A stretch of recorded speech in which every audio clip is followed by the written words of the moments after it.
Ladies and gentlemen, boys and girls, welcome to the final round of the ERA Sunday Championship for season 13. My name is Stephen Koenig, and joining me in the commentary box is none other than the man, the myth, the legend, your wall, my wall. It is Chris Wall. How you doing, Chris? I'm very good, Stephen. Thanks for having me once again, and for the last time this season. It's actually quite an emotional thing. I've grown attached to our coffees that we've been having, but we have to have an end and crown our All champions. good things.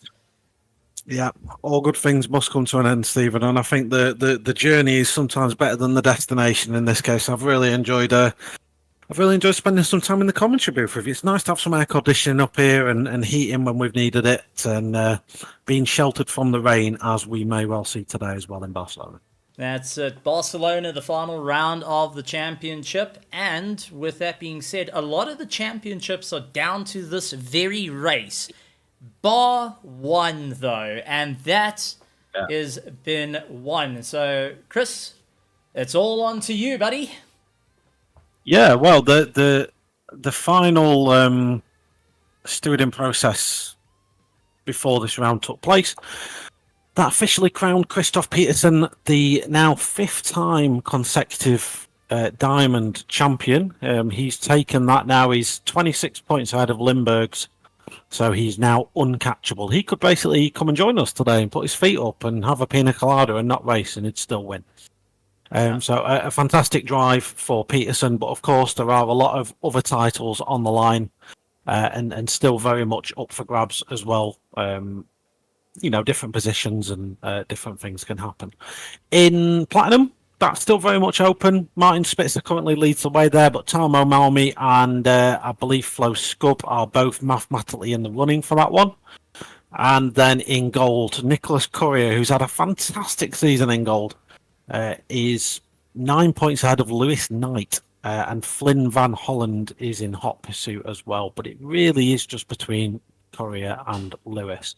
And a lot of that's going to come down to what the weather does today. The cars that they're in are very different in the wet weather conditions. The McLaren is going to be a lot more compliant in the wet, whereas the Nissan really is only going to have pace in the dry, I think, based on what I've seen in testing. Now, it's going to be a very, very interesting one, and this round is not set that everyone knows what's going on. We've had the rounds where you knew it's going to be hot, you knew it's going to be cold, you knew the track was going to be dark. This one is a licorice, all sorts of it, and you have to be prepared for anything, and that is what ERA is all about, teaching you the fundamentals, so when you get thrown into the hot seat, you get to verse it out in everything. So Server 1 is going to be a rather exciting time for a number of drivers to really push it through. And we spoke about the driver championships. We also have the team championships. Cyber Racing currently leads that on 338 points. Los Pontos Hermanos is in second place. Track Tool Team running in third for their opportunity. They're on 285 points, 5 points behind Los Pontos, which is absolutely incredible. We have our manufacturers race as well, and that's got Nissan leading out the pack, Lamborghini in second, McLaren in third, and fourth place is the Honda, despite having our now newly crowned fifth time champion in Diamond, Christoph Peterson. As I said, we're going to start putting lead into the guy's seat, a bit of sugar into the oil tank, just anything to slow him down. But this season, to work for it. And I think that pretty much tells the course of how things are going to go. So we're going to be moving into qualifying. This is server 1. We do have a second server up with our irons that are racing, and they've been doing a splendid job of getting quicker and quicker and quicker. So for anyone that is just joining us for the first time and looking at the timing tower and you seem rather confused of what's happening, well, any silver border is our platinums, and any red border is our golds, and white borders are our diamonds. The hardest nut to crack by all means of it. So we're going to have a great time here at Barcelona, but we spoke about the weather. We're getting some camera shots here. It is wet. Yeah, I was just looking at that myself. So normally in these qualifying sessions we get 15 minutes. The track typically starts out in the worst conditions, so your opening laps are very rarely going to be the best laps. That changes though when it's wet. Sometimes the rain can come down a little bit harder during the session, so sometimes the opening laps are indeed the best laps to take because the track will just get more and more deluge of water as the weather starts to turn. In other cases, the drivers going around it can create a dry line. It's probably unlikely in like 15 minutes that'll actually happen. But this will, the rain is what's known as the great equalizer in racing. It's driver skill. And when it comes down to qualifying, you are driving your car on a knife edge. You barely have any fuel in the car. You set your car up to be as aggressive as possible. And we're really going to see who's got the handle on the conditions tonight and who's had that experience in the wet before. Well, just talking about it, I'm going to take a little bit of South African pride, if you don't mind, because Jason Farmer and the likes of Ruan Heineke, they've just come out of a race at 4 o'clock, which was called the Africa Sim Racing Festival. It's the fastest of Africa racing against one another, and these two drivers were in that very race, which was absolutely great to see. They fought it out not only with each other, but they also got to fight it out with some of the best in Africa, which is always a phenomenal time to see. So big shout out to them. And it was actually put together by Paul Fenter. So shout out to Paul Fenter, who is absolutely tired and is the reason why he's not here. He is tired. Well, I had a WhatsApp call from Paul at midnight UK time last night, and let's just say he wasn't tired. No, I got the very same phone call. I think everyone had the phone call from Paul. That's he definitely hit the wall. That's the only way we could put it out that way. But love him to pieces. Well done, Paul. Welcome and well done to the Griffin Sim Racing team. You guys did a phenomenal job out there, and just a bit of South African pride for the only event in the continent. But getting back to the ERA. They're great drivers as well. The South Africans, they're really adaptable drivers. That's one thing that I found. You can throw them in at the deep end in pretty much anything, and they've just got the mindset to overcome things. And that's a definite culture difference I've noticed between the Europeans and the South Africans. Is they are just able to take on the world. Well, especially in a situation. At current with the rain, it pretty much fits in with the weather we've been having here in South Africa, and throwing it into the deep end. That's all the drivers, as we starting to see drivers attempting the fast laps, but unfortunately not able to really get it all in sorted. As we do see the grid sort of backing themselves up to give a bit of room. In turn, it's not coming and working so well because the spray is now interfering with a lot of these drivers and having to think around what do they need to do to ensure that they can put a lap together. I mean, these conditions is horrific. You don't want to go near the curbs because that's going to kill you. You don't want to go near any puddles because, well, that's going to wipe you out as well. And you sure don't want to be caught in someone's spray as well.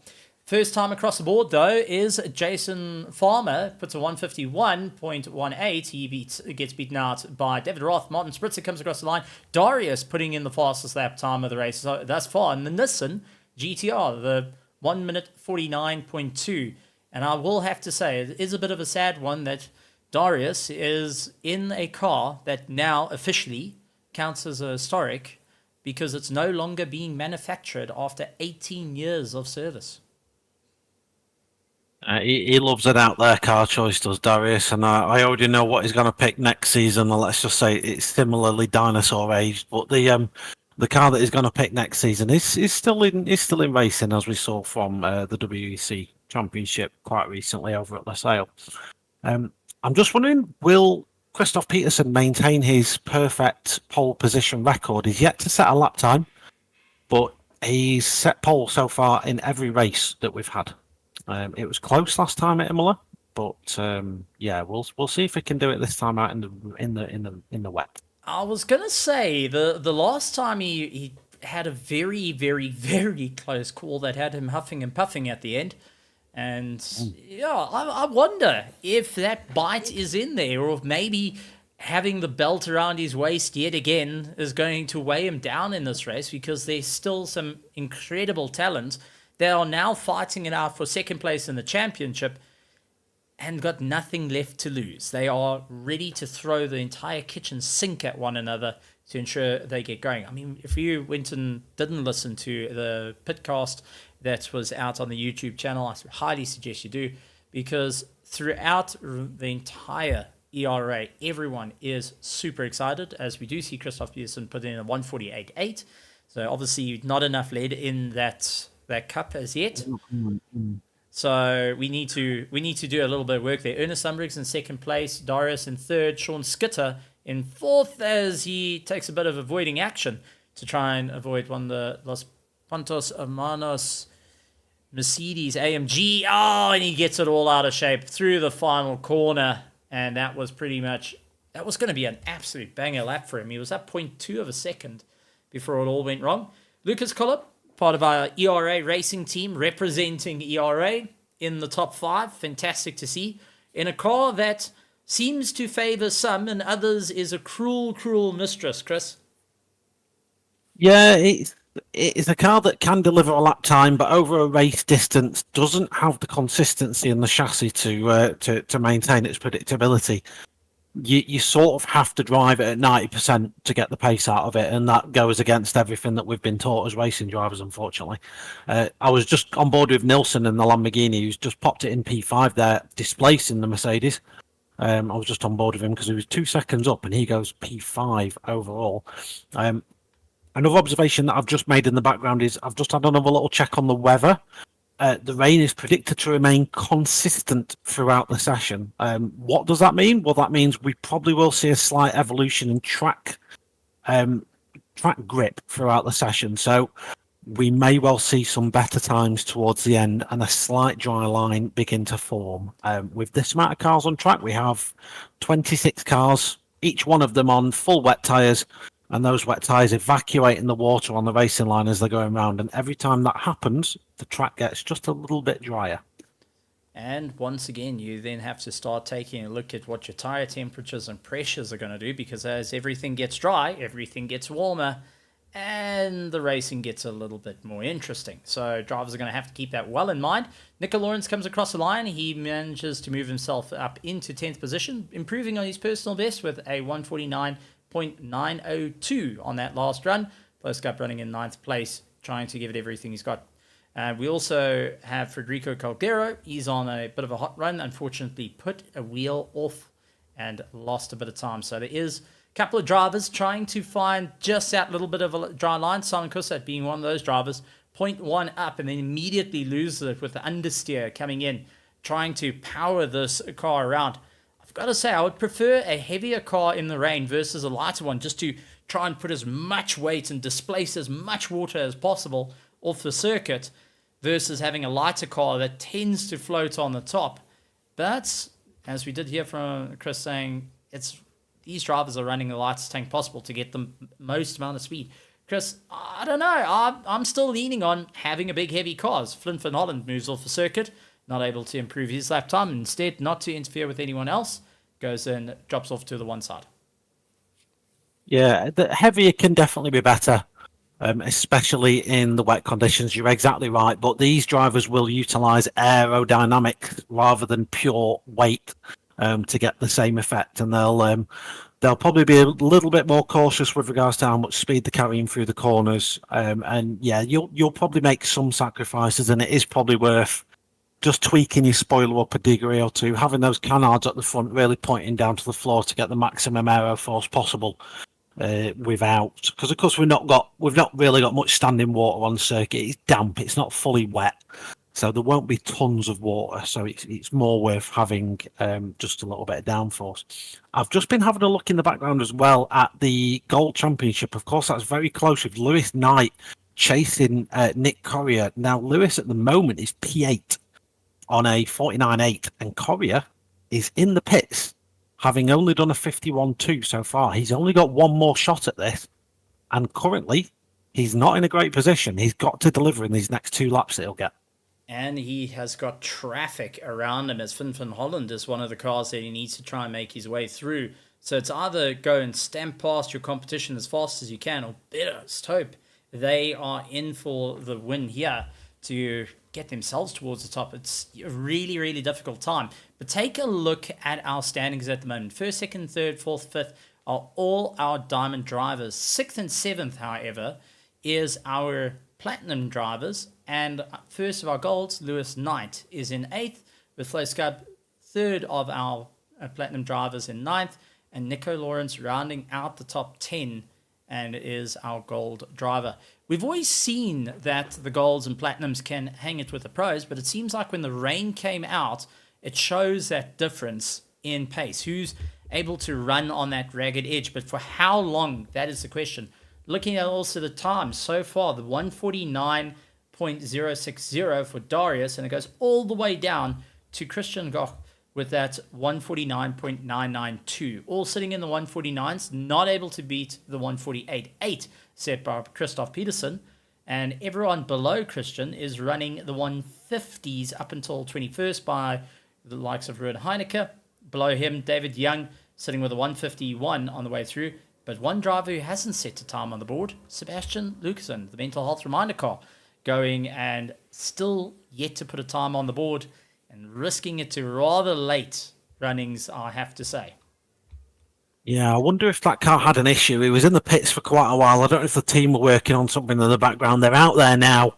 They've got enough time to get a lap or two on the board, so I wouldn't have too much of a panic. The Aston Martin is phenomenal in the wet. It's one of those cars that just really works in this condition. Saying that, he's slowing up. Is he slowing up to let another car by and find a gap? There is a massive gap behind him. I think this is a strategic slowdown by Lucas, and yeah, it is.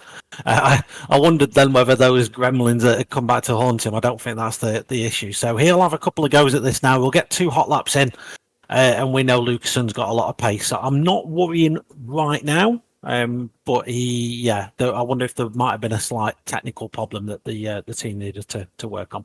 Now, definitely not ideal circumstances. I mean, 2 laps to get it going, and you're not quite sure whether the car is set and ready to go. More time would have been the better, but there is no late than never sort of situation. Then now you've got 2 laps to absolutely bang in a good time. 1 minute 45 seconds to go. All the drivers trying to push themselves that little bit more. Jens Nelson, 0.1 up on his lap time. Flo Scub is currently running 0.1 up on his lap time, running out a little bit wide though as the car washing out on the front end as he tries to power his way through with the Honda NSX. Correa and Calgaro, 23rd, 24th. Calgaro is just coming out of the final chicane now, and Correa is just behind him. Both of those drivers nearly a second up on their current time. This will put them, as it stands, probably 13th, 14th, around that sort of area if 15. They navigate that final chicane. Okay, yep. Correa will, he's lost a little bit of time. He's gaining it back on the exit. That McLaren does work well. He's got a lot of aero on that McLaren, and it lacks some straight line speed, but it makes up for it in all the aerodynamics. This should be a good lap for Correa. He goes P9, top of gold. That will absolutely decimate the hearts and minds of all those Lewis Knight supporters in the grandstands. Can Lewis do anything about that? He can't. He's sideways. No, I think this is where the fight's going to start building up, most certainly for the race, because now you've got the championship fight literally on top of one another. And much like we've got Christoph leading out of the field, he's trying to improve his lap time and did so on the last lap, 148.265, just for good measure to make sure that no one's near him. He's got his teammate Darius going and running in second place at current, did a 149.060, and he will still keep ahead of Sean's. Yeah, that's it. And Sean Skitter running in third as they come across the line. Darius going to have to be pretty content with his time, but for how long, that is the question. Jens Nelson on an absolute flyer. Keep an eye on this Barwell Motorsport.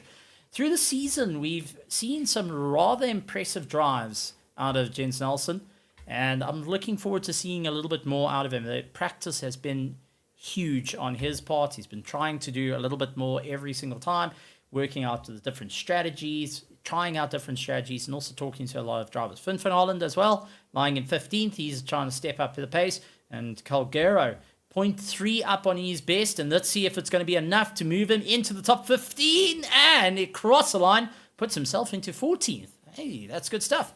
My teacher always said that I was bad at math. Big to differ. I'm good at guessing. No, I'm just, you know what? I'm bad at math, but I'm good at guessing. Works like that. Multiple choice, best friend.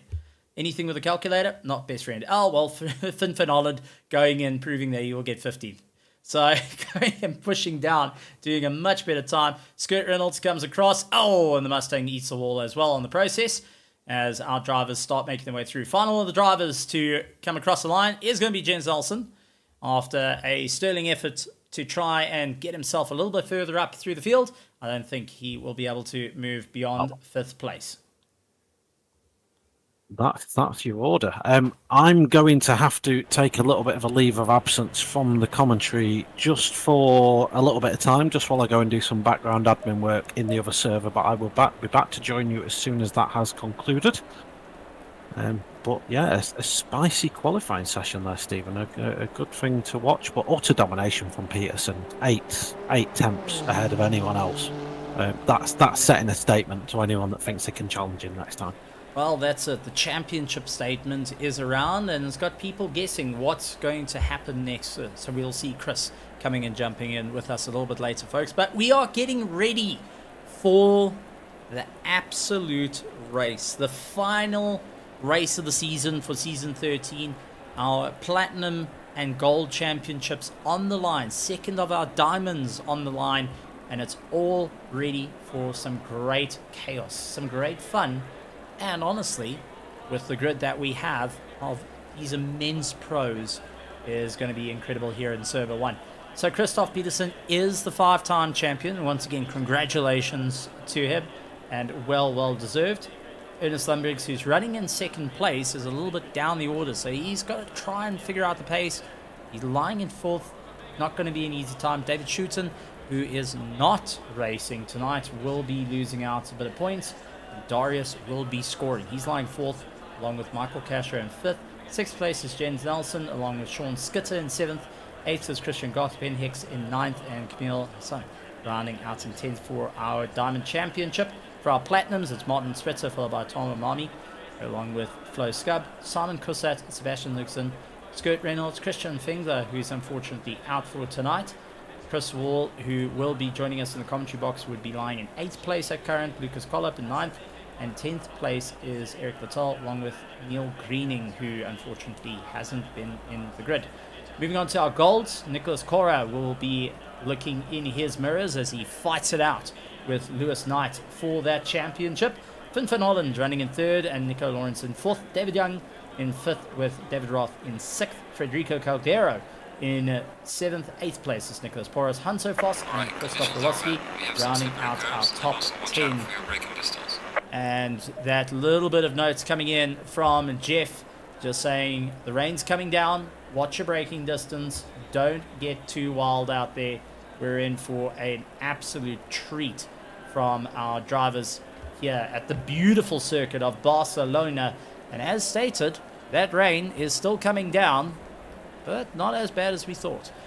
Taking a look though, we are now applying our success penalties. And if you're going and taking a look at this for the first time and going, my heavens, why a success penalty? What is a success penalty? Why is it a thing? Well, let's go and take you through the entire show of it. The success penalties are all about trying to bring the grid closer. So if you scored a win in your last race, you will get 15 seconds. 10 seconds for 2nd place, 5 seconds for 3rd. And that goes for each of the different classes. So as we see, Christoph Peterson gets 10 seconds added to his time. Then you've got Michael Castro with 5 seconds, Martin Spritzer with 5 seconds, Nicholas Cora with 15 seconds, and Nico Lawrence with 5, Christian Goth with 15, Simon Kussat with 10. Skirt Reynolds, though, due to other added penalties, has got 30 seconds. So that is a definite ouch on his part.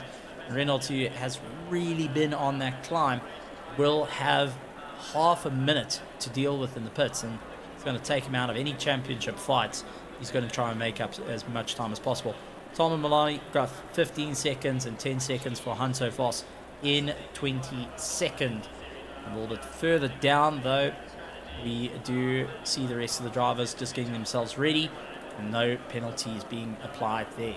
Mandatory 2 pit stops, 1 hour and 30 minutes worth of racing.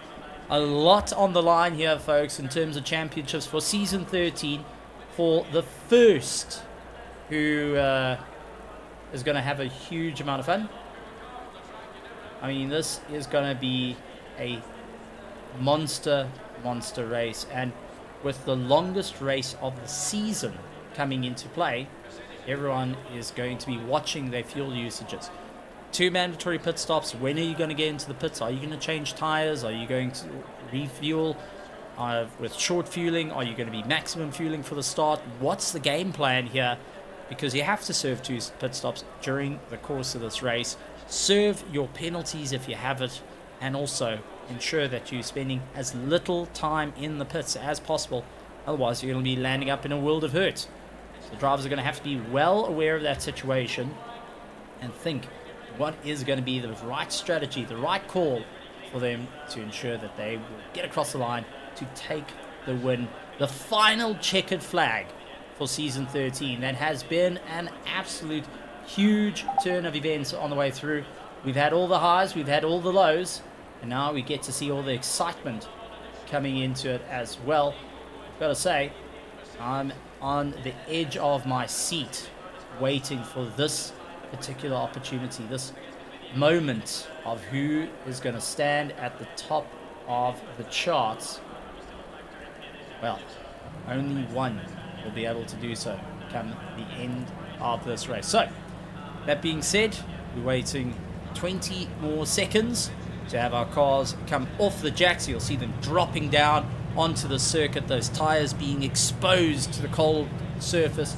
25 degrees track temperature, so they're not going to be losing too much heat, but just enough to give you a little bit of a hard time. So you've got to work on your tire temps and brake temperatures to get yourself sorted.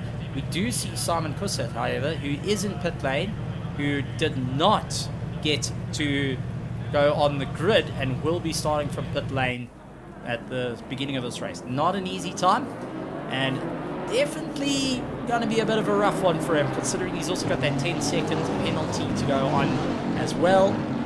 Not ideal circumstances for him. But as we start to roll off the grid and get ready to rock and roll, let's take a look for the final time of season 13 and our first championship of ERA for 2025. For the ERA Sunday Championship, let's take a look at the running order. Christoph Peterson leads out the pack with Darius running in 2nd place.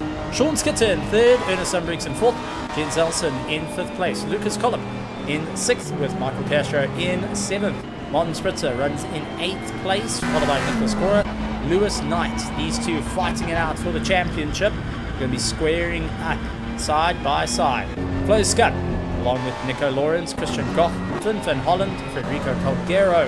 In 15th, 16th is Christoph Wolotsky. Simon Kusset, who was meant to start 17th, will be now back of the field. Jason Farmer, after coming out of a huge race representing his country, will be starting in 18th. Skirt Reynolds in 19th. Tarmo Malami in 20th.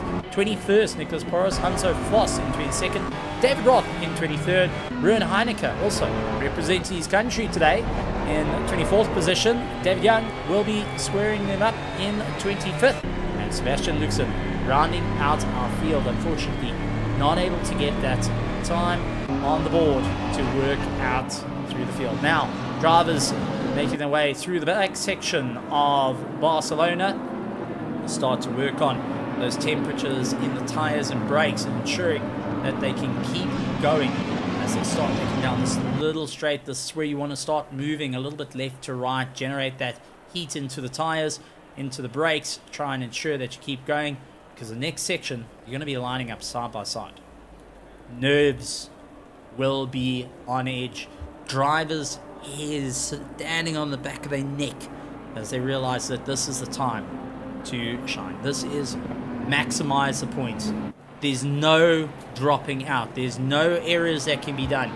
You have to be the main driver in this race. You have to give it everything you got. Throw the entire kitchen sink at the grid to ensure that you can walk away with the points to call yourself champion.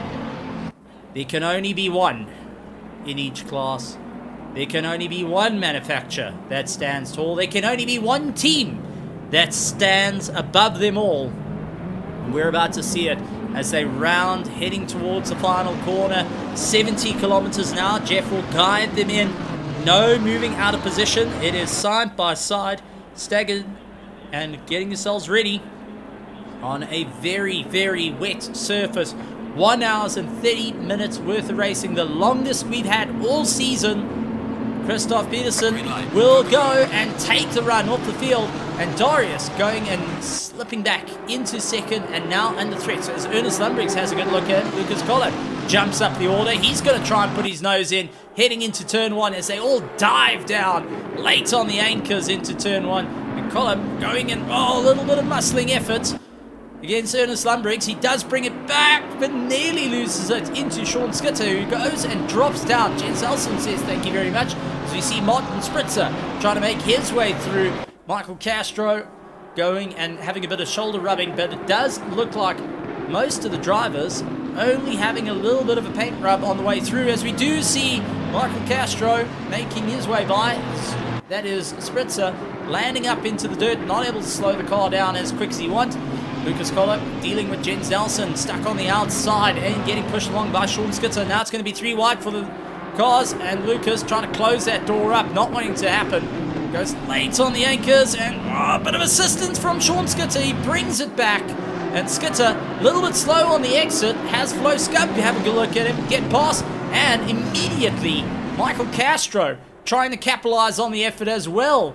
Looks to try and get himself by. Sean Skitter will be falling down the order as he can't move back into the train. He's stuck on the inside. Finn van Holland having a good look, and immediately going late on the anchors, seeing Nicholas Cora right all over the back of him. Christian Goth just getting by. Martin Spritzer trying to make up some time after his little mistake, and now this is turning into a bit of a wild run. Rolotsky dealing with Jason Farmer's contact between the two. Rolotsky turned around, he's able to bring it back, but Jason Farmer gets on by. Scott Reynolds is going to be quite happy. David Roth getting the pass. Tom Malami is dealing with Hanso Foss, our only Bentley on the track. He had to take a little bit of a wide line there. David Young as well, as there is a huge concertina effect behind him, with Ruben Heineke deciding, nope, he's going to just get into the pits. He's not going to wait it out yet. Get that second stop out of the running. Nico Lawrence will be also thinking exactly the same, to just get that stop done and dusted and continue on. So a couple of drivers opting that they are going to move themselves around. We do have what looks to be contact. Flo Scub and Sean Skitter. That is not what we'll see for the 29 and 13 car. Let's quickly go to our helicam. And this is Flo Scub. We take a look at the Honda NSX that is in maroon colors, and Sean Skitter, who is behind him. And oh man, that was just an absolute going at a rate of knots that landed up, no brakes, into the side of Flo Scub's car. It looks like Skitter taking a major bit of impact there as well. Will be definitely feeling it. So drivers going to be limping the cars around a little bit, trying to figure out where they can go. Hanso Foss going after Malami at this point, looking inside, looking outside, constantly fishing for an opportunity to get past the BMW M4 GT3. And the Big Ben trying his luck, throwing the Union Jack at the German-made vehicle, and it looks like the BMW just having the legs down the straight on the anchors, slowing it down and just not able to go for the undercut as he tries to stand on the gas, and immediately having that concertina effect. Flo Scub going and taking some avoiding action, but it's also close enough for the fight. David Young is still in there for the fight as well, as we do see Christoph Peterson, who has now pulled into pit lane to serve his first stop and possibly to serve his penalty. That's going to allow Ernest Lundbriggs to make on by, and he's got Darius ahead of him, 1 second ahead. Jens Elson running in third place. Lucas Collett, Michael Castro, Finn van Holland going to be gaining a bit of time as well, with Christian Goth chasing him down, and Martin Spritzer on a hard charge as well, late on the anchors, trying to throw the car in. Not able to get it right just as yet, but he is doing everything he can to go after Christian Goth, who is part of our diamonds at this point. Finn van Holland, first of our golds, is running in 7th place. And first of our Platinums is Lucas Collop, who's running in 4th.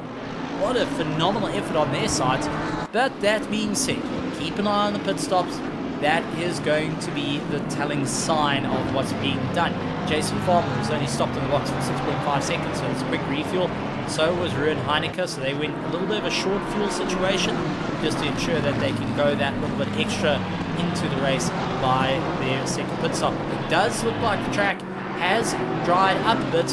This is going to have a huge effect on where your tyres are going to be, as Christian Goff, dealing with Finn van Holland at the moment, not having an easy time, will constantly fight it out late on the anchors, and immediately Martin Spritzer trying to put his nose in the Lamborghini, not having any luck behind the BMW as he whisks away at this point, staying on the back of Finn van Holland. Martin Spritzer, who is trying to improve the times for the Track Tool team, who are in for the championship fight, now needing to really go late on the anchors, trying to figure out where he can get by, and Nicholas Cora, who is trying to make up some ground as well to Finn van Holland. So we have got second place of our platinum and our golds all together.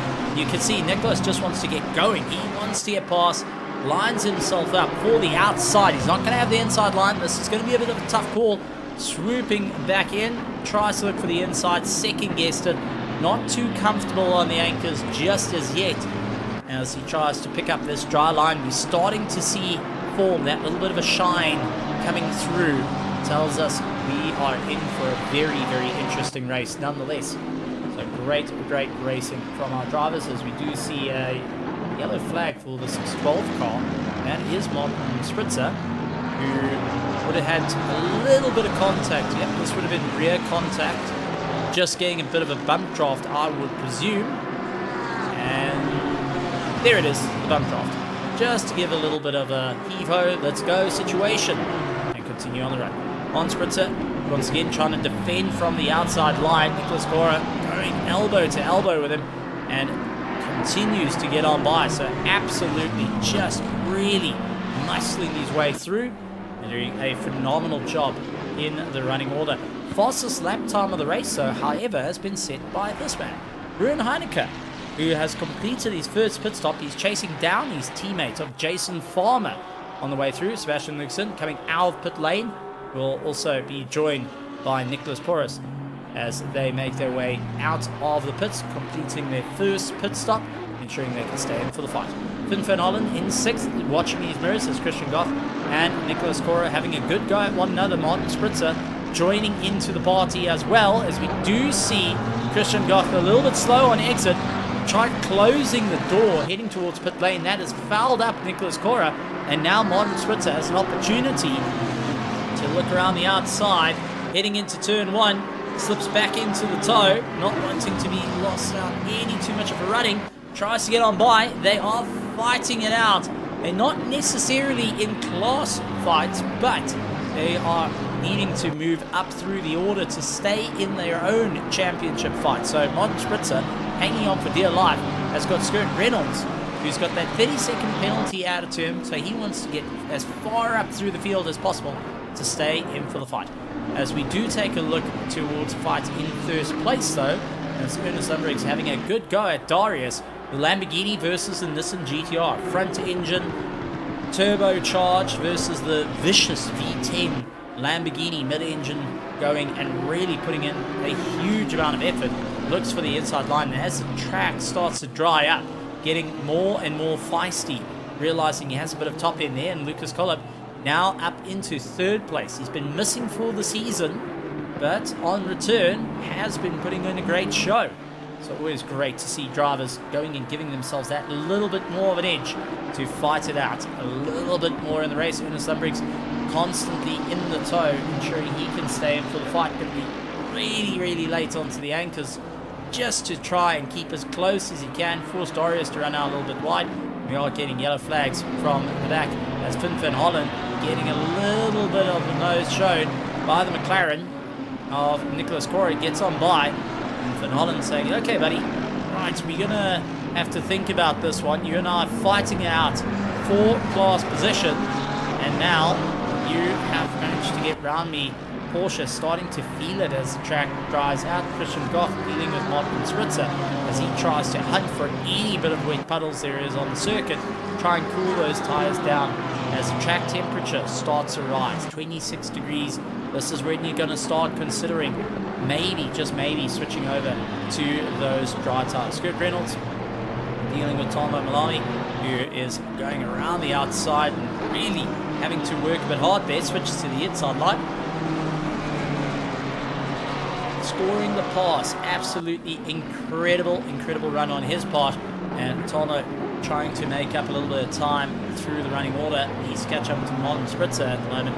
Made up a class position, so he's lying third in his class of our platinums, but still needing a fair chunk of work. Martin Spritzer keeping the pressure on Christian Goff, trying to ensure that he keeps going. Finn Van Hollen just ahead of him will be creating the concertina effect if he breaks late. As we do see Christoph Peterson putting in the fastest lap time of the race, a 146.3, as Darius and Lundbergs come out of the pit lane to rejoin the race a little bit further down.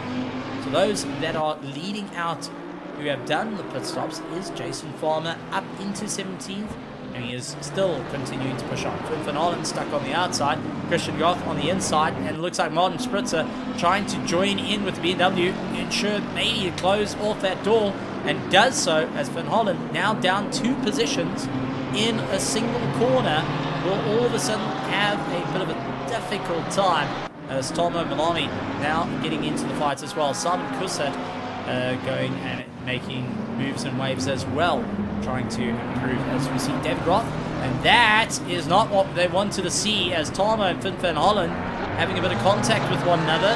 David Roth gets on by, Kurt Reynolds going to try and dive up the inside, but not what they expected to see coming around the corner.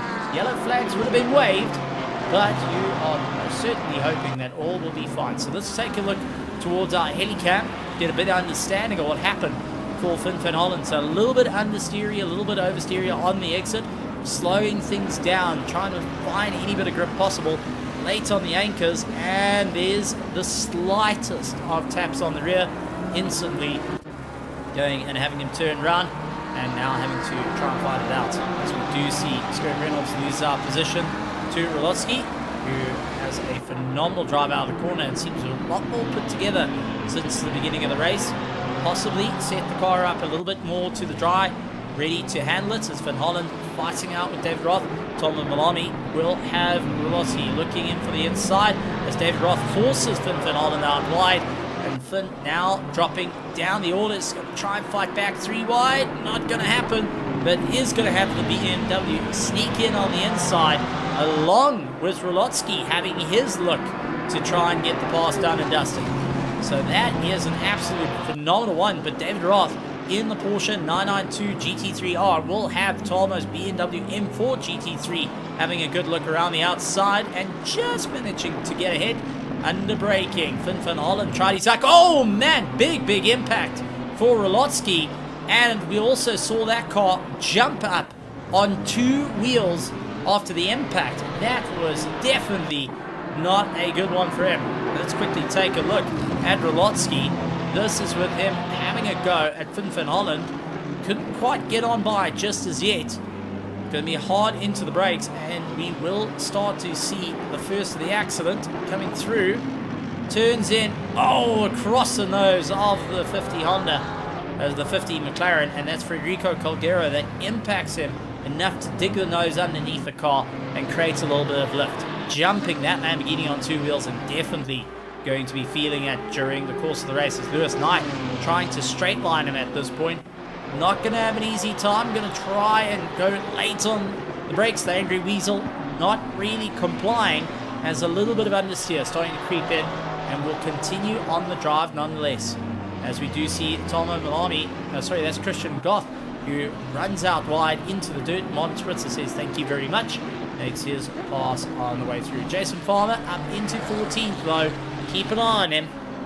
Slowly but surely been making his climb up through the order. Ruben Heineke getting a pass on Flo Scup, just leaning on the car a little bit, hoping they can just get that little bit more movement. As you see Christoph Peterson fighting it out with Ernest Lundbergs, who is chasing down the likes of Darius. Now remember, Ernest is hoping to score as many points as possible for his class to secure that second place in the championship for season 13. Darius, however, holding those maximum points by the end of it will be a negative run for him. He's going to be very, very concerned of what happens there. Christian Goth losing up the drive. Back with you now, Stephen. There we go. Welcome, Chris. As we keep an eye on Tomo Malami and Christian Goth. We did, however, see have you ever seen a ball land on two wheels before? Out of curiosity. I've not been to Spain in a long time, so no, it's not something I'm overly familiar with. Did he encounter a sausage? No, it wasn't a sausage, but it was a McLaren that decided to use its badge as a ramp. Yeah. And, well, Polonsky, unfortunately, coming across the nose of one of our championship runners, Federico Colgero, going and landing up with a bit of damage to both cars as we do see Skirt Reynolds going and trying to fight it out with Grolotsky. The rain that stopped and waited has now restarted, and has got quite a few drivers diving into the pits quickly to get themselves sorted out after braving through the conditions on their wet weather tyres. And unfortunately, those started to pick up a huge amount of heat. Now everything starts to settle once again. This is the conditions that has everyone going and screaming to the heavens of just make up your mind. Yeah, we've seen quite a few early pit stops. I was watching in the background while I was doing some admin work on the other server. I wondered whether the Griffin Sim Racing guys, they quite like an early pit stop just to get out of the running. So Farmer and Heineke, definitely two guys to watch. They might be fighting their way through the pack. But also Peterson and Lindberghs and Darius all taking that early pit stop. So yeah, that's going to sort of shoehorn them in now to what's going to happen in the remainder of the race. The weather radar the teams get, don't forget, isn't that advanced. They don't get a full hour's worth of coverage on the weather radar. You only really ever get about 30 minutes maximum. So they don't know what's going to happen for at least half of this race. So that's playing a role in strategy as well. Well, you get the reports from your in-car Jeff to tell you that rain is expected, light rain is expected, heavy rain, and just a rough estimation. But also, most of the drivers are so heavily focused to score some major points that, well, I've done it once or twice where you don't bother to look at the weather radar and you learn to regret it very quickly. I mean, Farmer is P8 on the road and he's almost surrounded by cars that haven't pitted, and he's one pit stop down already. So was that a bold strategy call by the Ferrari drivers? Not too sure. Peterson's pit stop means he's served his penalty already. I think one thing that's going to count against him though is he's almost come out in traffic, hasn't he? So he's not escaping anything quite as much as he'd want.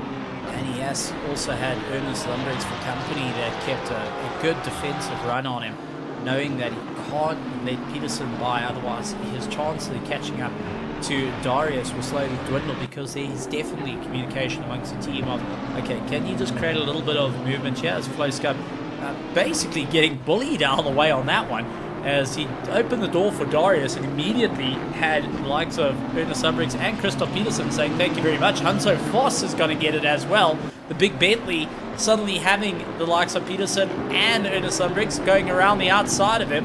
And it does look like Lundbergs does not want to back down from this fight. He's continuing to put as much pressure as possible through the race. And I mean, that is just incredible. But also, for you that is driving around as fast as you can, like Hanso Voss and Flo Scub were having, to suddenly get mugged on the way, that's the only way of putting it, by these quick drivers that are usually at the top end of the field.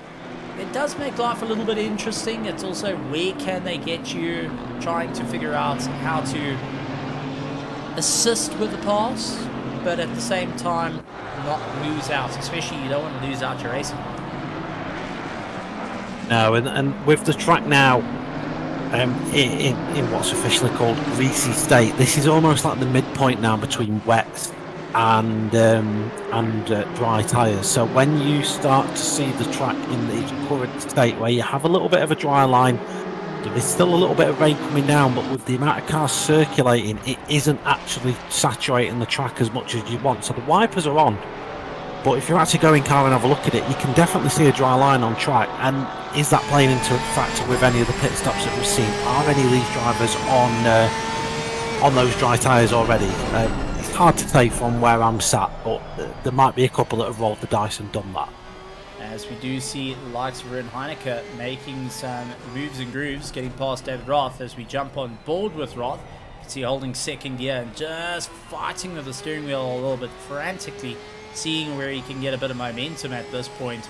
David Roth not having an easy time out there, really trying to hang on to that third place in the gold division, but still needing to do his pit stops.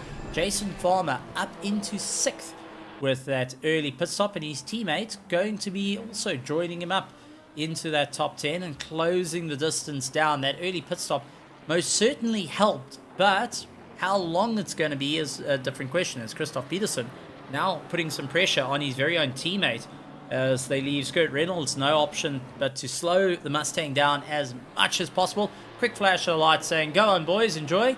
But at the same time, I think there's a little bit of, you cost me a good second and a half in trying to get around me, and that's definitely not what you want to have. Do want to talk about, however, the big elephant in the room, the 30 seconds penalty that's been added to the likes of Scott Reynolds at the moment. He's going to have to serve. I mean, that is a hefty one, and most certainly not just a success penalty that's been added.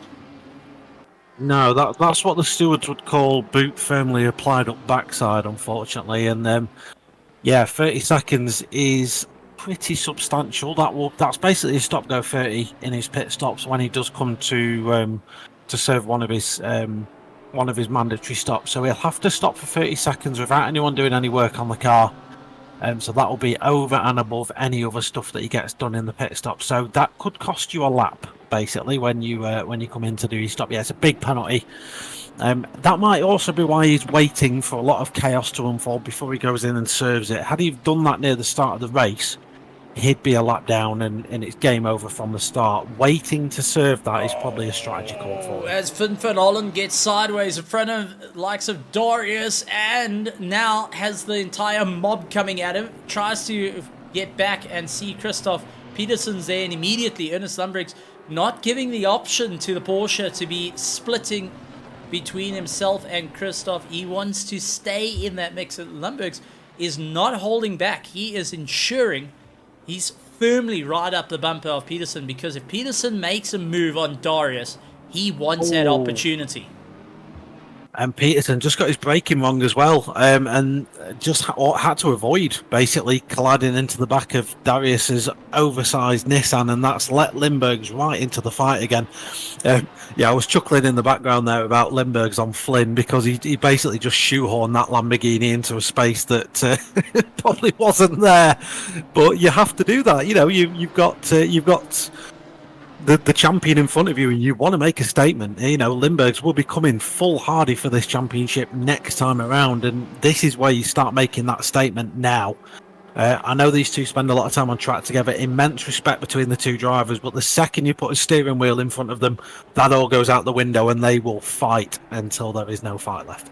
Well, at the moment, Darius running fourth in the championship is on 50 points, and Ernest Lundberg's is on 68. So if Darius gets a win here tonight, and Lundberg's finishes up in third, what does that look like in terms of the championship? Because I would think... we'd have to see until it all comes out in the wash. I did have a spreadsheet with all this on. So Darius, he's 12 points. He needs 12 points to overhaul. Shooting's not here tonight. It needs 18 points advantage over Lindbergh's, which basically is Lindbergh's falling out the points and Darius winning the race, basically. So it is a bit of a tough ask for Darius to do that. But again, he's driving for pride at this point, and he just wants to put on a performance. He's probably not as bothered about his finishing performance. He wants a performance out of this car. Well, to really go and send it off in the best way style, looking forward to him jumping in the Maserati. Am I right? Hey, yeah, I'm not saying anything. You I'm can going to let him do the big. you I'll can let him leave. do the reveal. So in other words, you can't deny, but you can't say that it is. So it's confirmed, guys. Maserati's making a return. That is going to be the next Meta car here in ACC. Sebastian Lucas would know, getting the jump of Flo Skip, and a good pass for 14th and 15th position. Sean Skitter fighting out with Nicholas Porras just ahead of him, and Nicholas just keeping himself going. I've got to say, the Track Tool team has been taking the fight to the Logistical Nightmare Racing team and ensuring that they stay in for every bit of it. And that's we've got multiple championships that are in. So even if you're not in for a championship of a driver's point of view, you've got to be in it for your team, and you've got to be in it for the likes of the manufacturer standings. And that is the first in ERA that we've actually got a team championship as well as a manufacturer championship coming into the Sunday championship. So ultimately, we've got 5 championships out on circuit currently that are wide open, and guys having to really fight it out. Cyber Racing leads out the team championship, as we do see the likes of Skitter absolutely sends it past Nicholas Porras and makes it stick. And I think Nicholas was hoping that that little Honda didn't have the grip to be able to make his way through. Jason Farmer on the inside of Rolotsky, who will get it on by. Beautifully done. The Griffin Sim Racing team sneaks on by ahead of the Lamborghini, and it does look like the Prancing Horse will charge away from the Raging Bull behind him as Christoph Peterson makes a move on his own teammate, Darius. He fouls himself up. He fouls Darius up, and Ernest Lumbriggs backs in for the charge. Doesn't give Christoph an opportunity to slide himself back. Christoph doing everything he can, but ultimately I think he's kicking himself as Ernest Lumbriggs is side by side into one of the tightest parts of the circuit and forces Lumbriggs to get on the anchors to try and make his way through. That didn't quite go to plan, and possibly a little bit of miscommunication amongst the team. Let's quickly take a replay at it as Christoph Peterson follows Darius in through the straight, has got a phenomenal charge and a phenomenal drive. He looks to the inside, late on the anchors, and just runs out of corner. Darius with a small tap on him. It was a huge concertina effect, and I gotta give it up to old Lumbergs. He took the opportunity, hand and mouth, straight for it. I mean, that is absolutely stellar driving, as we do see Sean Skitter gets a pass on Hanso Voss, who still needs to pit and get that 10 seconds out of the way. But man, oh man, we're in for a great drive. Lucas Kolab leads out the pack, though, with Nicholas Cora in second place, who holds the fastest lap time of the race, 1:45.5. That was set in some drier conditions, along with Tomo Malami in third. Jason Farmer now up into fourth place, as he just got past Jens Nelson. And you see Rolotsky dealing with one of our drivers a little bit further back, trying to lap through. But I have got to give it up to Jason Farmer. That early pit stop may have worked, and do my eyes deceive me? Has Mother Nature turned off the sprinklers yet again? For now, yeah, just having a look at the weather radar. I was just about to comment that the Peterson issue down at turn 10, he's done that a couple of times where he's not quite got his braking squared away down at the hairpin. That's tripped him up twice now, so he's going to have to keep an eye on that. The team will be on the radio. Maybe it's brake temperatures. I do have a feeling he's running some funky settle with his brake ducts, so he might just be dealing with some brake heat issues in that car.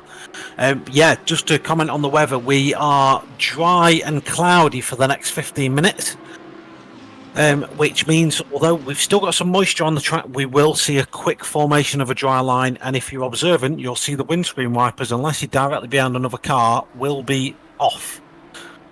So that means there's still a little bit of spray there, but there's no direct weather. Jens Nelson getting impacted from the rear by the likes of Simon Kussat, who gave him a bit of a love tap of note.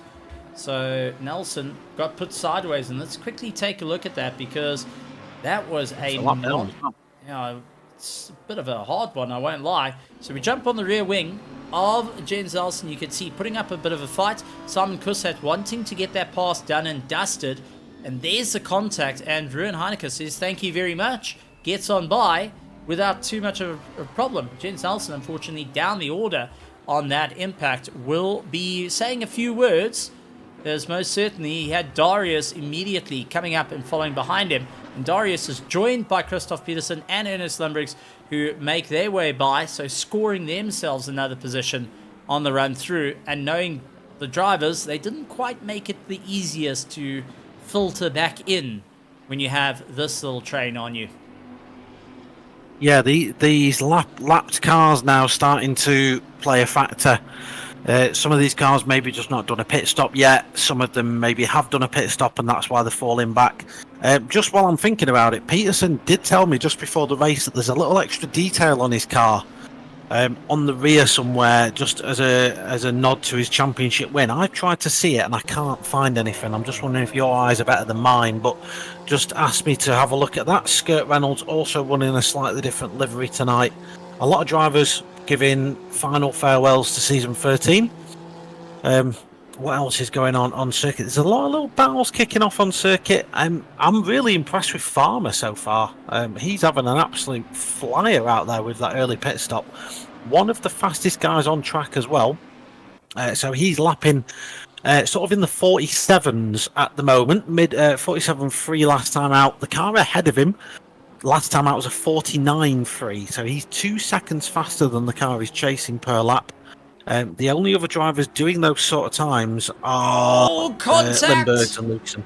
Nicholas Porras and Lewis Knight out of the final corner, landed up with both cars squaring the wall. Lewis Knight took it to the inside, Nicholas Porras to the outside. And oh man, that was a bit of a rough one. Sorry to jump in there, but that was a major turn. But it also is a turn in the championship, because Lewis Knight will have damage on the car. He's still got to get the second pit stop, and he is now running down the order. That Nissan is definitely not complying with him at the moment. Yeah, there's a lot of damage on that car. Just inspecting the front of it, the front end's almost turned into a different car there. It's not. Yeah, there's big damage on the front of that car. He had some contact on the start of the first lap as well. I did notice that when I was watching the stream. Just in the background, you couldn't really see it that well, but I know his livery that well by now. I can recognise that thing in the dark, and he did have some contact very early in the race that would have played a factor in it as well. But yeah, he won't be happy about that, Lewis, but hopefully he will keep going as we see Grosh make his way past Skirt Reynolds there. So BMW versus Mustang, BMW winning this time out.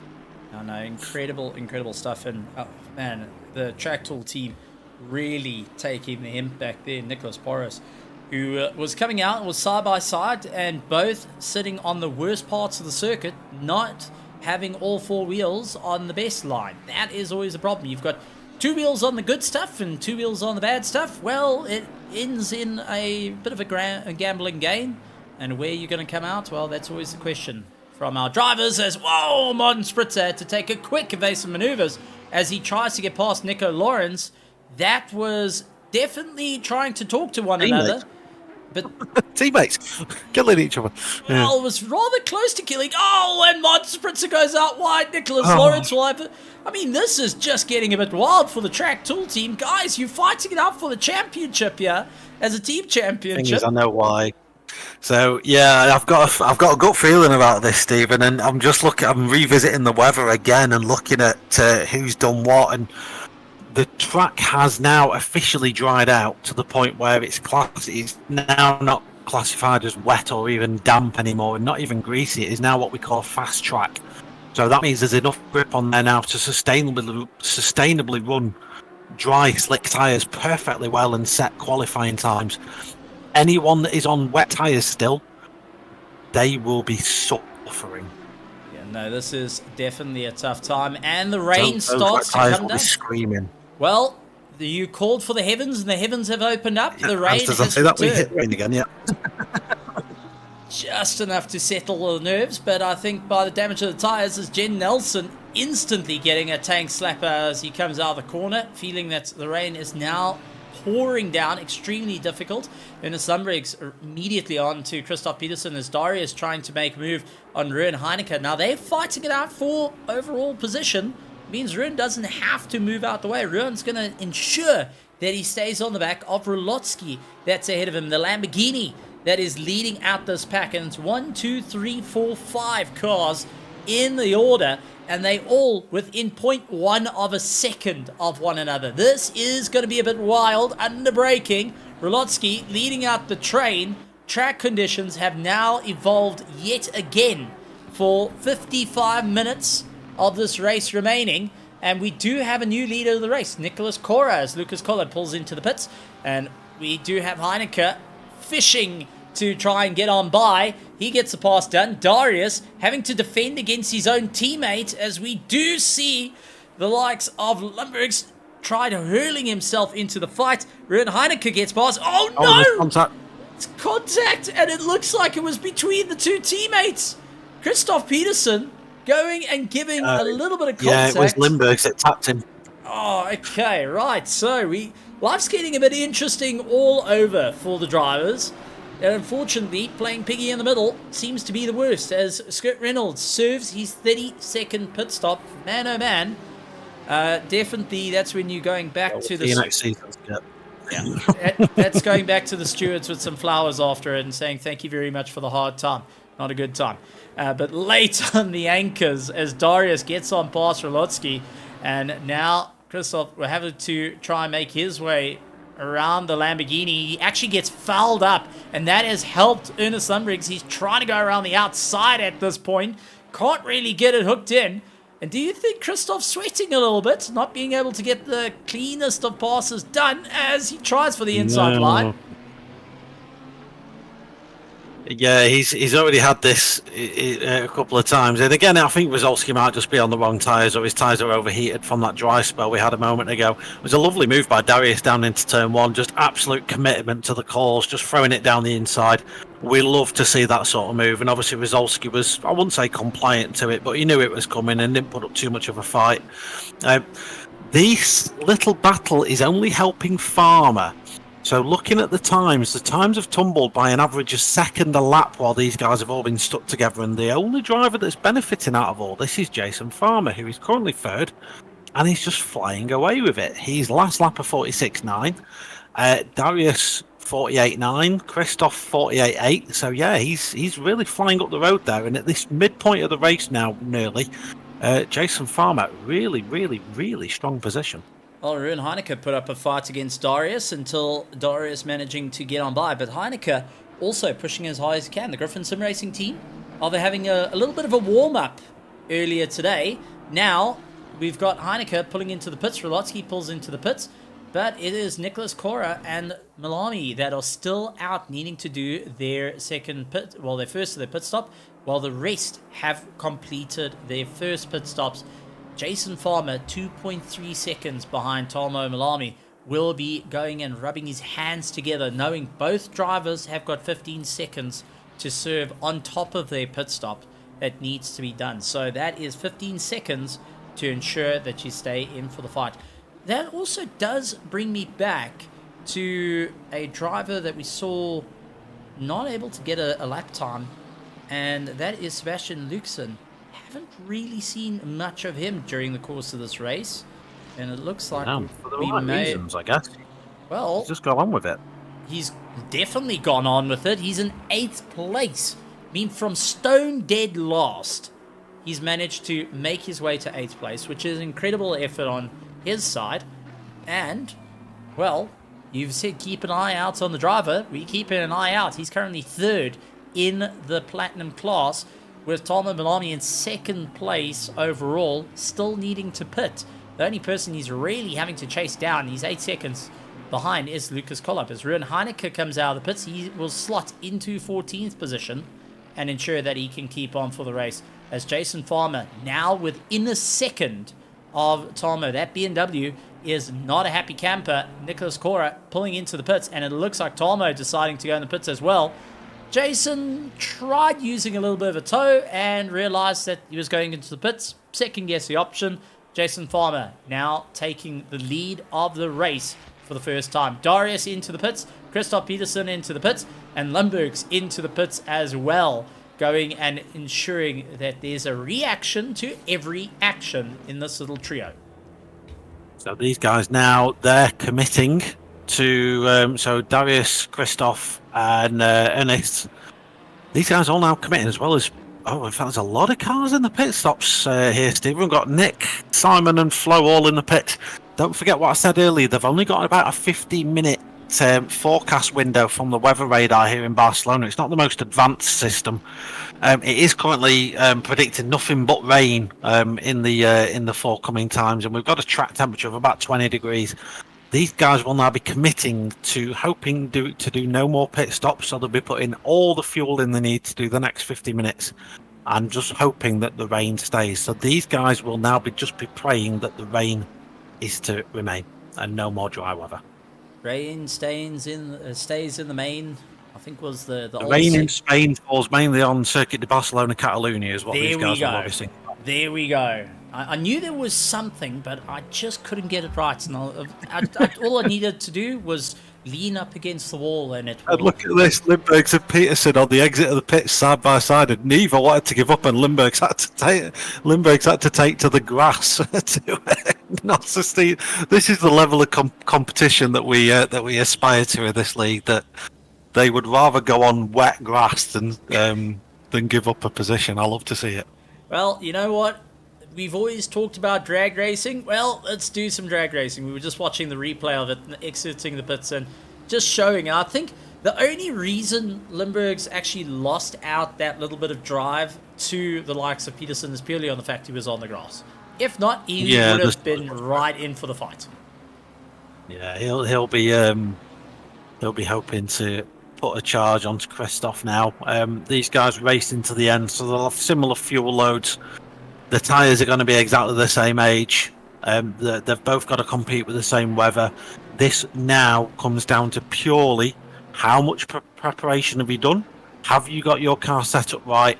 It's down to the driver now for the remaining 48 minutes of the race.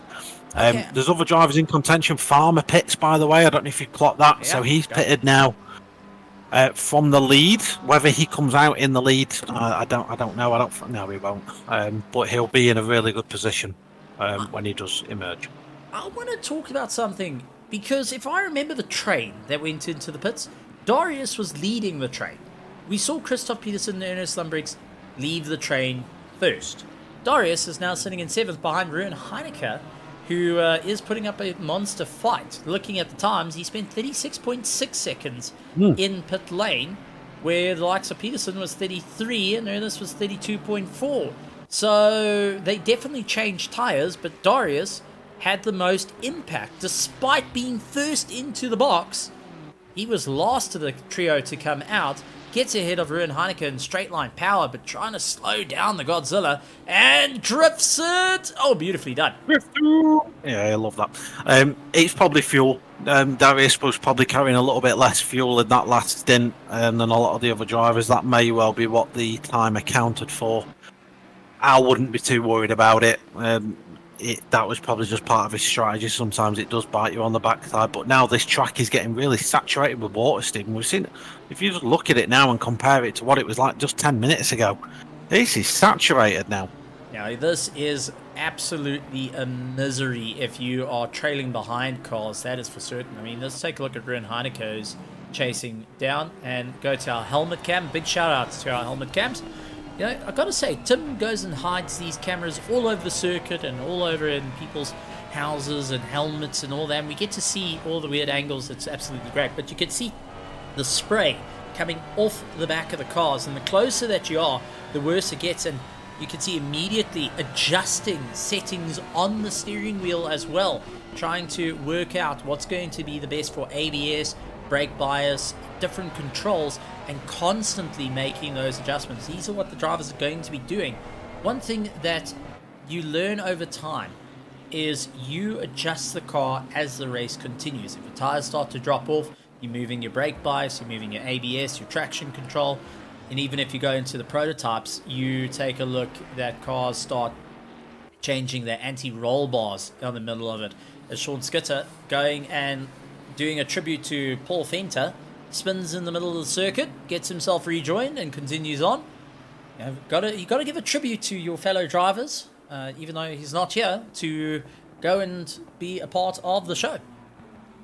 Yeah, just skitty there, just letting Paul know that he's in his thoughts. That's all he's really doing there.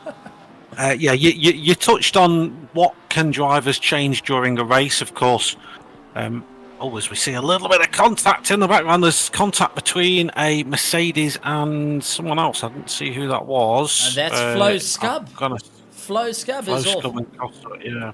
And the Um, 440 that has just taken off, that is Simon Kusat yet again into a bit of contact. Let's quickly take a look at the replay and see what happens. So Flo was right on the back of Simon Kusat into turn one. Simon trying to defend the line, holds the inside line. Flo's stuck on the outside, will try and make his way through. Door relatively open for the two of them. And Simon goes for a cutback, no room to go. And Simon into the wall will flow into the dirt. And that is not ideal circumstances. And unfortunately, Simon Kusat getting the raw end of that deal got a damage to the front of the bonnet. You can see the Mercedes slightly jacked on the front. Will be battling with a bit of front end. And when you talked about these drivers will be utilizing more aero in the wet, well, currently his aero has been changed completely during the course of this. yeah, there's bits of his aero now scattered all over different parts of Spain. Unfortunately, with the first half of the race that Simon's had. Yeah, so just to touch back on what we're saying. So before the race started, the drivers had to commit to a setup. So that's your suspension, that's your damping, that's your aero, and your brake ducts. But during the race, you're able to change your traction control settings. You're able to change your ABS, and of course the brake bias. So as the track condition evolves, the drivers will be adjusting those settings to give them the maximum grip and speed out of a corner. The more practice, the better. The more you know your car, the better. And of course, every driver likes their car a little bit different. Some like a car with a little bit of understeer, and some like it to be a little bit rear happy. And that's what the drivers will be changing as they're going around the circuit. Still quite a few pit stops to happen, Stephen, but I'm surprised to see most have already happened. As an update from the weatherman, is that in about 15 minutes this rain will slow down again. I'm not too worried about that at the moment, but whether we start to see a dry end to the race, that will really spice things up if that happens. Well, it's all about saving your tyres now and finding those puddles and hoping they're going to last that little bit longer. But this is one thing I've got to say about ERA that we tend to pride ourselves on is teaching those little tricks. Now, if you've been in sim racing and you've tried, I know for a long time a lot of drivers just tend to stick to a setup and that's that. That's your ABS and traction control. It stays there for the rest of the race and you are determined that's it.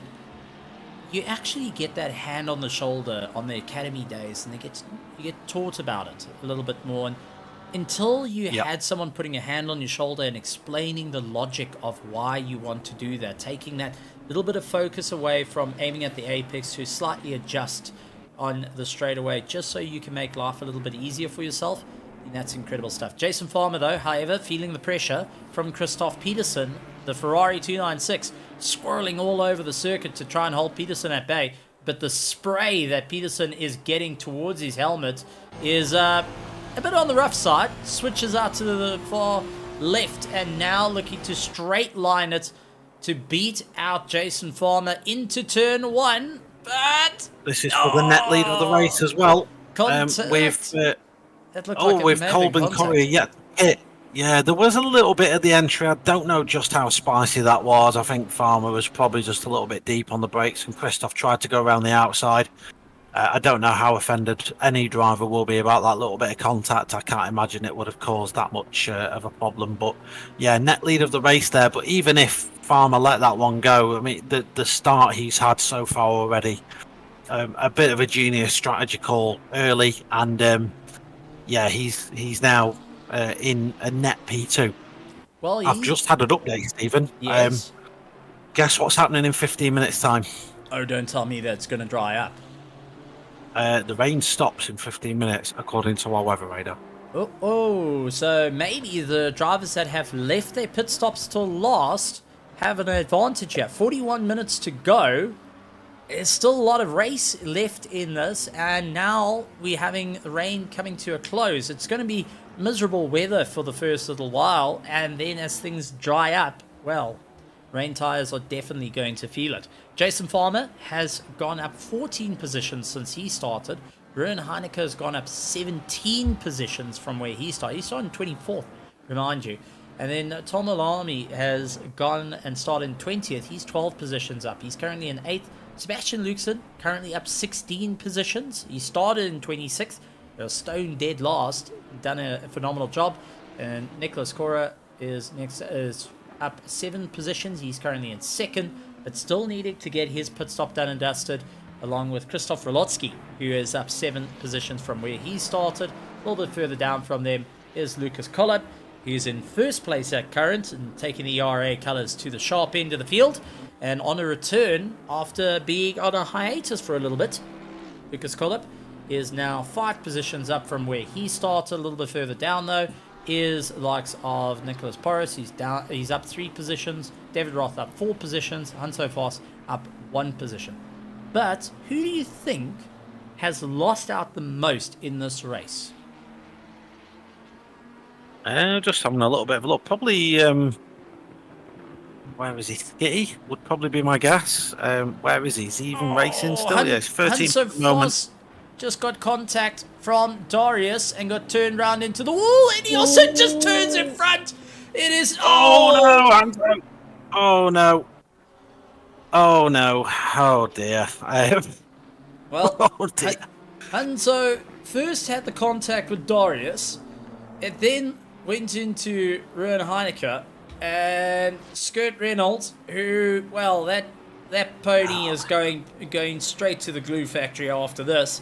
And even the headlights are no longer functional on the car as he tries to just make his way through, taking most of the beating as well. Yeah, that one definitely stunk. Oh, I wonder if Coria, the number 10, just lost out a bit of drive. So we're going to take a look. He's got Jens Nelson ahead of him, but not too much of a problem there. Over the curb, that's all looking fine. Turn in, looking great. And McLaren does what a McLaren does. It turns him around, keeps it out of the wall, but only just. I mean, you can't even... That was a great bit of driving. That was a great bit of driving, actually, to keep it out of the wall. So I'm going to give him a lot of praise for that. It's easy to loop it. It's even harder to not smash into that wall on the inside. All your momentum when you lose it on that outside curb is throwing it to the inside because of just the way the tyres are loaded, and he kept it out of there. So, well, good driving there from Coria. He'll be kicking himself, but it happens to us all as he tries to avoid a rejoining Porsche. A lot of the drivers struggling with these track conditions now. You wonder what the tyre temperatures are doing in each of those cars. Currently playing the Macarena. It goes high, it goes low, it goes everywhere at this point, and definitely treating the drivers with a bit of a tough time. Teams scratching their heads on what can be done. I mean, different strategies are also being played in this as well. But the driver that's lost out the most positions, Simon Kussat, started in 17th, didn't make it to the grid, had to start from pit lane, been involved in 2 major incidents, and is currently sitting in the pits for a very, very, very long time. Skirt Reynolds has gotten back to the pits. He drove through everything to get to the pits, so hands off to him. Well done on bringing that pony back to the pit lane, and the team will frantically be taking the hammers and beating the car straight to ensure it keeps going. But at the same time, tough race all said for him. I mean, you arrived in a situation with no control. He tried to look for the inside line, and it just didn't quite work out in his favour. Jason Farmer, though, however, in a fight with Ernest Lundbriggs at this moment. And Ernest keeping the pressure on. Now, remember, Farmer has been in the pits early on. He got all these stops done and dusted. His last pit stop was 35.3, so a new fresh set of boots went on the car.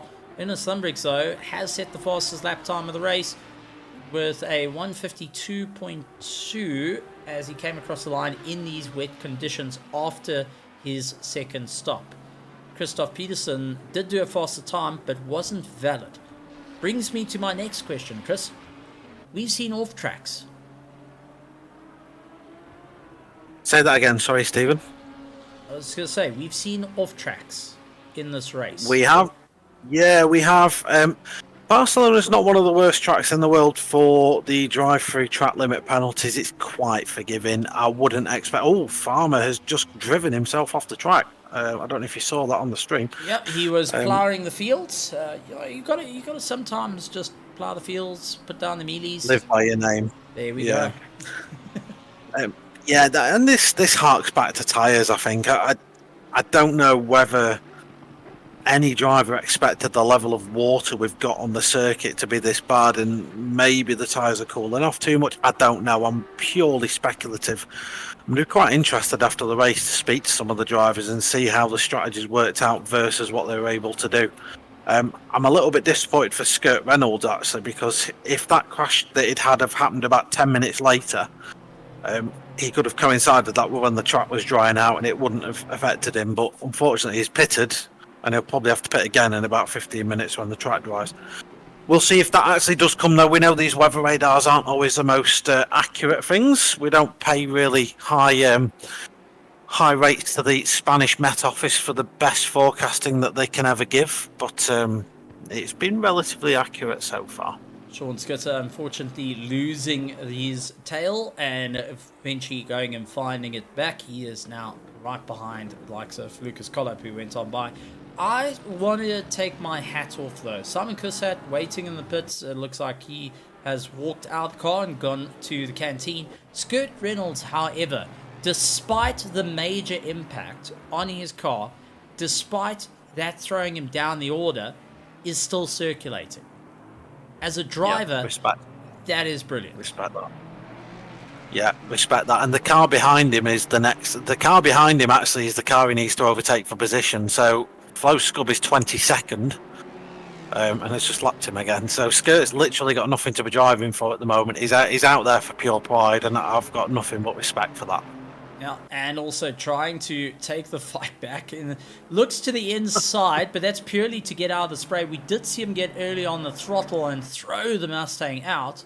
Was able to keep it out of Flo Scub in terms of his door, but definitely made life a little bit more interesting.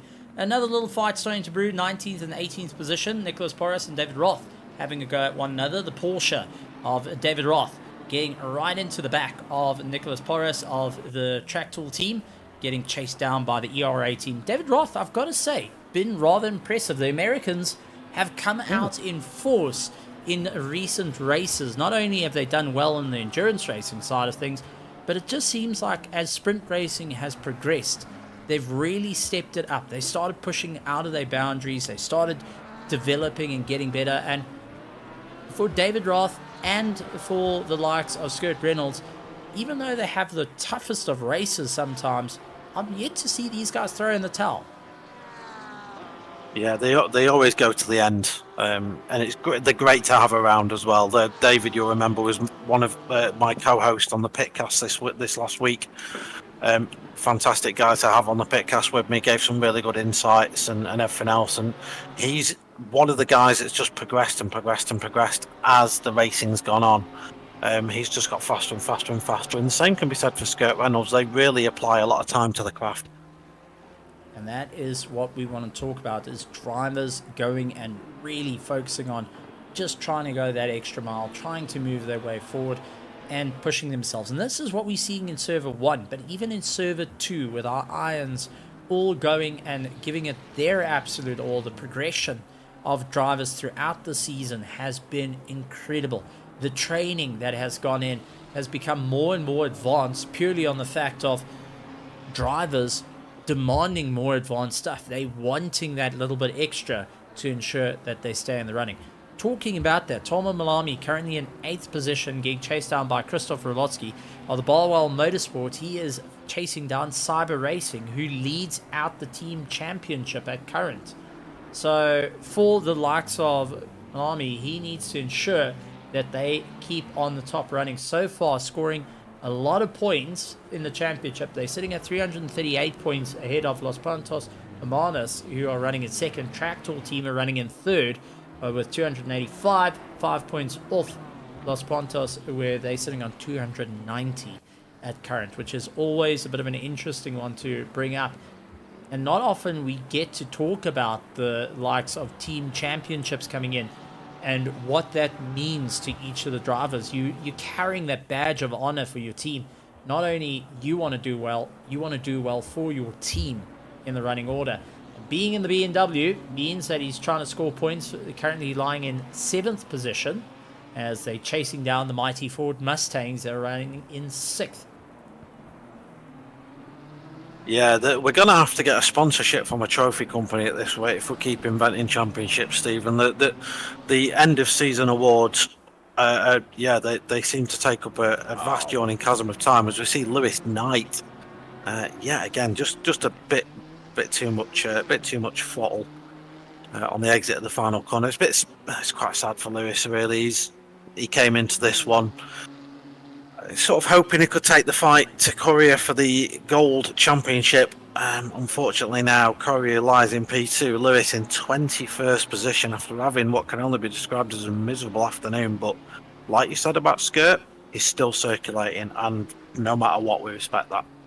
Well, you know what, I've got to ask, have you ever seen a happy weasel when it's being chucked around and it's absolutely soaked? I have never seen a happy weasel, and that's why the angry weasel is even more angry now, because it's all damp, it's cold, it's frustrated in the running order, and now it's having to battle it out. I mean, let's take you back for Lewis Knight. The final race of the championship came down to Brands Hatch for season 12. Neil Greening was fighting it out with him, and Lewis looked like he had it all in the bag until Neil Greening got an opportunity where one of the drivers dropped out. And that unfortunately spelled disaster for Lewis Knight's championship hopes. And it's come down to this yet again, where just disaster has come in right at the last to take the championship away from him, and will have to be content in the finishing position. But I've got to say one thing. Once you've had that taste of the championship, that little bite of the cherry, as one can say, it's addictive, and that you're going to keep pushing on for it. And that's why I think Lewis Knight, the day he takes the championship, you're going to watch that angry weasel, you're going to watch that Lewis Knight suddenly become a king, and is going to party like one too.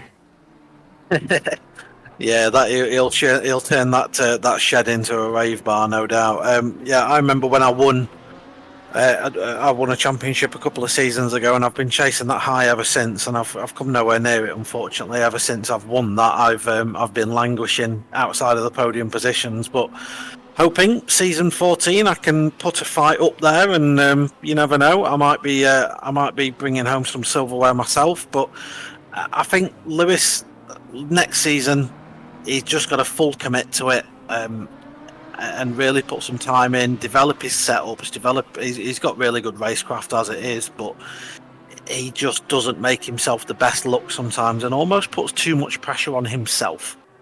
Well, and that's one thing as well, is pressure and how you cope with pressure. Well, that is something we've heard him speak about before, as we do see Jens Nelson getting the pass on Nico Lawrence, who, well, Nico just trying to keep himself in order. Suddenly has Jens Nelson, who found that dry line, as everything is starting to look a little bit better. The rooster tail slightly tapering off at this point off the back of the cars as they circulate more and more.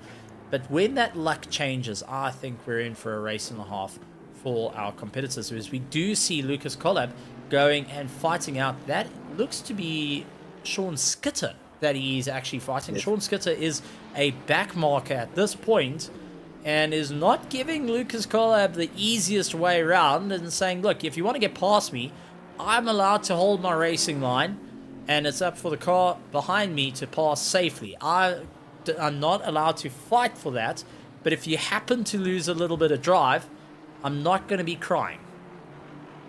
Yeah, and that's another thing as well, like the place where he got caught there probably wasn't a very good place to let a car by. I'm sure if Scotty got caught in a different part of the track, he may have not necessarily got out of the way, but facilitated a bit of a safer overtake.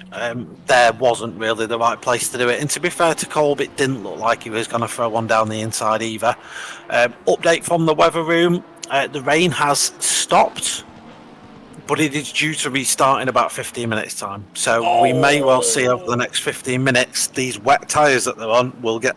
You'll start to see the drivers drive offline. That'll be to get water through them and start cooling them down. Okay. But for the next 15 minutes, we're going to see some hot tyres. Well, taking a look at the replay, and I highly suggest you see this. Ernest Lundbriggs, who's trying to get past two back markers that are fighting, and this is Nicholas Porras and David Roth. David's stuck on the outside, and it does look like Porras going on the curb, gets washed off, bumps into David Roth. And also, if it wasn't for the loss of drive from Ernest Lundbriggs, it would have been the death of his own car into the mix as well, because he was trying to shove the nose right on the inside, as we do see Christoph Peterson get the pass on Nicholas Cora right into the corner, and Nicholas Cora now running third, but still needing to do that pit stop. Well, he's keeping ahead of Rolotsky as well, so some good racing there, but definitely some rather frightening times. Ernest, I've got to say, the aggressive driving style is twofold. It works rather well until it doesn't. And then you're in a bit of a hefty place. And right there, that moment of trying to put your nose in to get that pass might have been a bit of a rough call. And if it wasn't for fortune of losing a little bit of traction, losing that little bit of drive, might have also been assisting to wipe out Kenny the Cone yet again. So one thing I've always said about Lindberghs is he's the driver that creates a lot of opportunities, but with opportunities come risk. There's certainly no complaints from me about that. I think it's a great, and I'm the same. I will send it from miles back if I think there's an overtake possible, but you have to take the possibility that you're going to have a horrible accident as well. We're already beginning to see the formation of a little bit of a dry line on the circuit. We'll start to see the rain again in about 15 minutes time. We've still got a wet circuit. There's a lot of water around. But I reckon in the next 5 minutes or so, that dry line will grow. We'll start to see these tyres overheat. And then it's a question of those who've still got to pit, what do they do? We've got about half a dozen cars that have still got to pit yet. When do they come in to serve their final stop? And one of them, of course, is the current race leader, who's 30 seconds ahead of Peterson at the moment. Oh, Scooter losing the tail end again and gets roped around again. I wonder if he also got the phone call from Paul Fenter at some oddly hour of everything. Maybe. Yeah, maybe. I think we all got that phone call. It was one of the weirdest phone calls ever. But talking about having that commitment and full send, and you're not afraid of it. We're not going to talk about Thursday night's send on you, though. Which one are you referring to? Turn one. Oh, yeah. Are you race face? Okay, yeah, that was unexpected a little bit. So, yeah, I made my point clear that I was going to defend the inside line, and yeah, much like Lindbergh's went on the grass on the exit of the pit lane here, the overtaking car chose to do that, and yeah, I was then just collateral damage. But you know, these things happen. You just get back to it and carry on racing, don't you? Yeah, that's it. You got to go and do it. By the way, that was a national go-kart that went into you. But Darius is now into a bit of a tough one. He is in 6th position. Ruben Heineke's 22 seconds. David Roth now facilitating the overtake, going and saying, okay, go past, it's fine. But was still putting on a monstrous fight because David Roth has Nicholas Porras just ahead of him, and he was chasing him down, opting to allow Darius to get on by, to be that wrecking ball to try and force Nicholas out the way. But a bit of a hefty conversation may have been, do I, don't I? Do I, don't I? Am I going to go for the send? Am I going to wait for it? Is it going to work out in my favour? As he's trying to get closer to the likes of Jason Farmer, and, well, Nicholas Porras makes a mistake, has Darius around the outside, and David Roth says thank you. There we go. Yeah. I was just going to say, actually, that I think David strategically will have let Darius go, and knowing there's a big straight coming up, that big GTR will just have chased down the Lamborghini, no problem. Turns out the rain did that for him anyway, and David Roth up another position, and Darius can now get on with chasing Farmer, who's 3 seconds up the road. Well, Federico Calgero right onto the back of Nicholas Boris and McLaren going and chasing down the Lamborghini, the track tool team. Nicholas now having from one set of pressure to the next as Federico constantly putting the pressure onto the back of him. I've got to say, the Frenchman is definitely in a bit of a rough time now to try and keep it ahead of Federico Calgero, who's going to keep laying in that pressure. Oh, Haroon Heineke, though, big turn of events for him, loses out 2 positions, and unfortunately loses out to Rolotsky and Malami in that. What on earth happened to Haroon Heineke in now essentially 9th position? So we're going to quickly take a look. Middle of the circuit, though. Guys are hunting those wet patches, and that leads on. Tyres, not a happy camper, dives into turn 1, touches the curb, and the Ferrari deciding it wants to go and graze as well. So voids the wall. Well done on that, but definitely hunting the dirt and the curbs, going and becoming a bit of a disaster situation to get near. Drivers are starting to battle out there. Peterson leads out the pack with 19 minutes and 52 seconds to go. Nicholas Cora has just pulled into the pits to serve his final pit stop. Lucas Collab has also dived into the pit, so he's going to be getting himself sorted. Ernest Lundbriggs will come on by. He will now take that 2nd position. Also, inside line towards the wall. He is hunting down those wet patches. Yeah, the reason why we're seeing the pit stops happen now is we've had the next weather update, which is that the rain will start again in about 5 minutes' time, and it should continue now until the end of the race.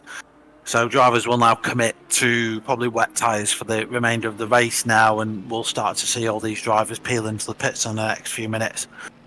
Those guys that are still out there circulating will be finding patches of water. There is a significant dry line already, but the track is still quite wet. It hasn't dried out as much as I thought it might have done. The guys that went out and did those pit stops earlier than I would have expected them to, it's worked out okay for them in the end. They've just had to put up with a little bit of a hot phase in the tyres and maybe a little bit too much grain in than they would have ideally liked, but it is what it is. Darius in the last lap has taken a second now to Farmer, by the way. I think Farmer was dealing with a lapped Flynn Van Holland, but Darius now 2 seconds directly behind Farmer. Yeah, this is going to be interesting. Jason Farmer is 3.9 seconds off Lucas Collab ahead of him as we take a look and shot. That big Mercedes is still there. Darius drifting it as well. Forget about Vin Diesel. We got Vin Petrol going and running in 5th position at the moment. And Jason Farmer does not want to have this race. This is not ideal for him. And we also see Haroon Heineke getting past Tomo Malami in a late braking maneuver to get it all done and dusted. And Tomo now trying to get himself in order. So if I've heard right, the teams are putting away their dowsing rods, looking for any water, and they can now just go back to seeing the clouds and the skies and saying, okay, please work in our favor. If Lady Luck is on their side, as all floats up nearly into the back of Tomo Malami, I think Tomo just went and witnessed the first 30 years of his life. And if he's not 30, well, he just saw a bit into the future. Yeah, he definitely had some flashbacks there, didn't he? Christ. All while he's trying to chase down Heineke for the P8 position. Of course, these two in different classes.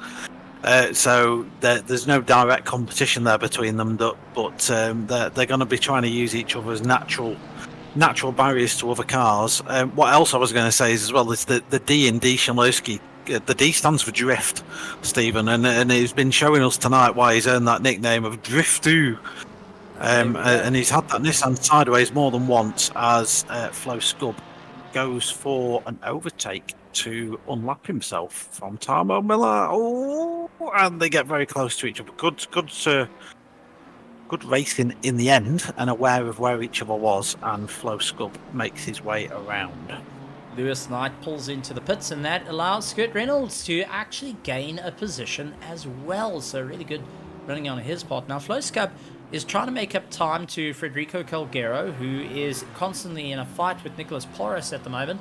And Nicholas has been on and off a good drive as both Federico and Nicholas decide they're going to venture into the dirt and also drift it out. Thankfully, both keeping it in check. But the boards are definitely starting to disappear quicker and quicker. And the question of who killed Kenny, well, it seems to be pointing to a whole lot of people. He's got the gun, he's got the bullet, he's got the gunpowder, that's got the lead in it as well. So they all go looking around. But Nicholas, in a fight for his life at the moment with Federico Colgero, constantly hunting him down, and that is only helping Flowscup as the rain starts to come down a little bit more. Tires will be rather grateful for this as everything starts to cool down, but those that have taken too much out of their tires will be stressing at this point. Let's take a look at our top 3 running for each of the classes. Christoph Peterson in first for the Diamond, along with Ernest Lumbriggs, and Jason Farmer is currently 3rd of our Diamonds at this rate, with Darius the second behind him, looking to try and take away that final podium position. Looking at our Platinums, we have got Lucas Collab, who's completed his final pit stop and is lying 3rd overall, first of Platinums. He's got the likes of Tomo Malami, who still needs to do a pit stop, currently in 2nd place, with Sebastian Luxen currently in 10th, after starting in last, might I add, as he makes his way through. He's in 3rd. And our gold division is the likes of Rolotsky, still needing to pit. Nicholas Cora has pitted and he's in 2nd place. And 3rd of the bunch is Nico Lawrence, a little bit further down the order. So there is that little bit of a change up going. The closest battle would have to be our Platinum division.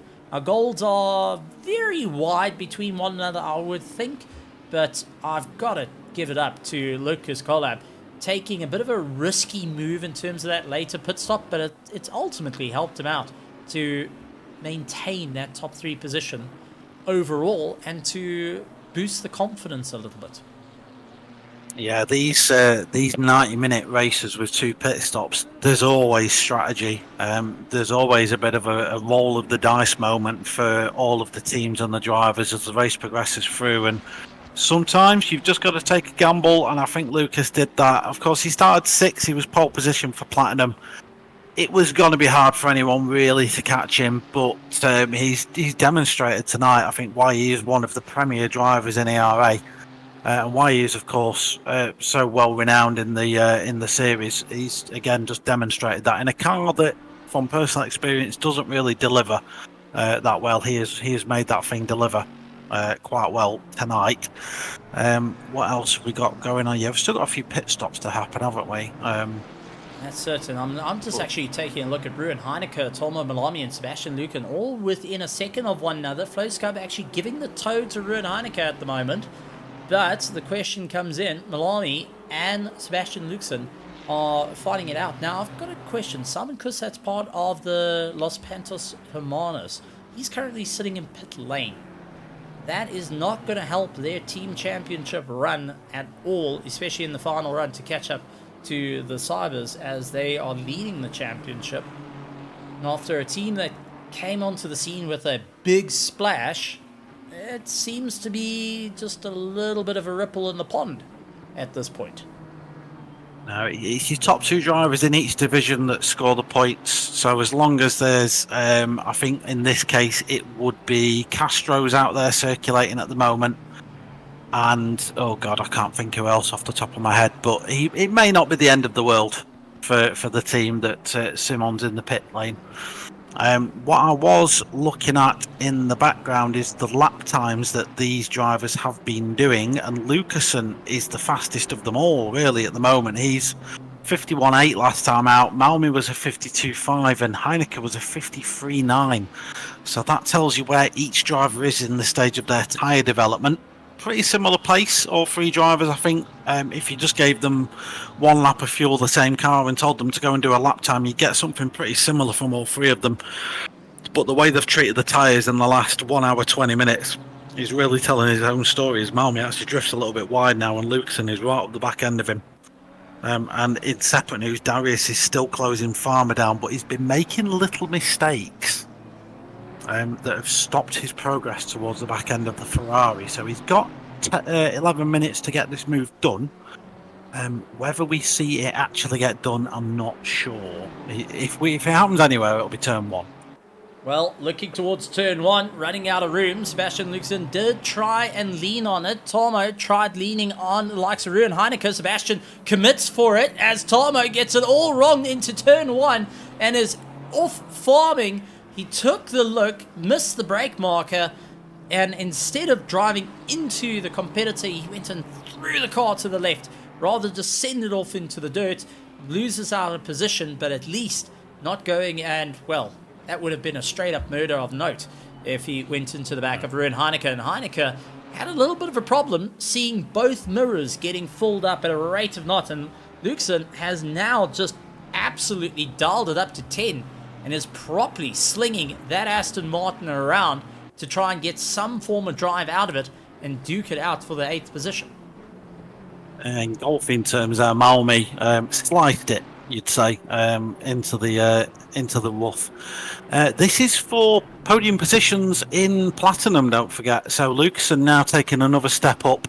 He's got a lot of... He's not going to get Kolb. Unless Kolb has some sort of horrific accident, he's not going to catch him. He's too far up the road. But Lucasen now doesn't need to worry about Heineke too much. He will want to get past him, of course, to prevent Malmy from catching him in the last 10 minutes. But he doesn't need to make any massive risks.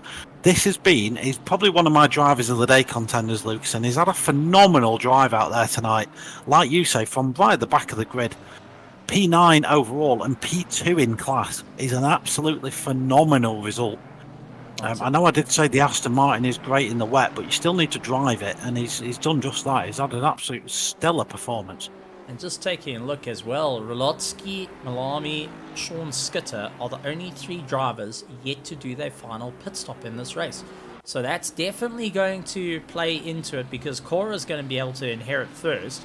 Malami will drop down. Mon Spritzer will be able to move up into 2nd position, but Lucasen will then have no competition behind him to deal with, as we do have Mon Spritzer, who's a little bit loose on his exit. He's trying everything he can, but Darius is all over the back of Jason Farmer like a bad rash at the moment.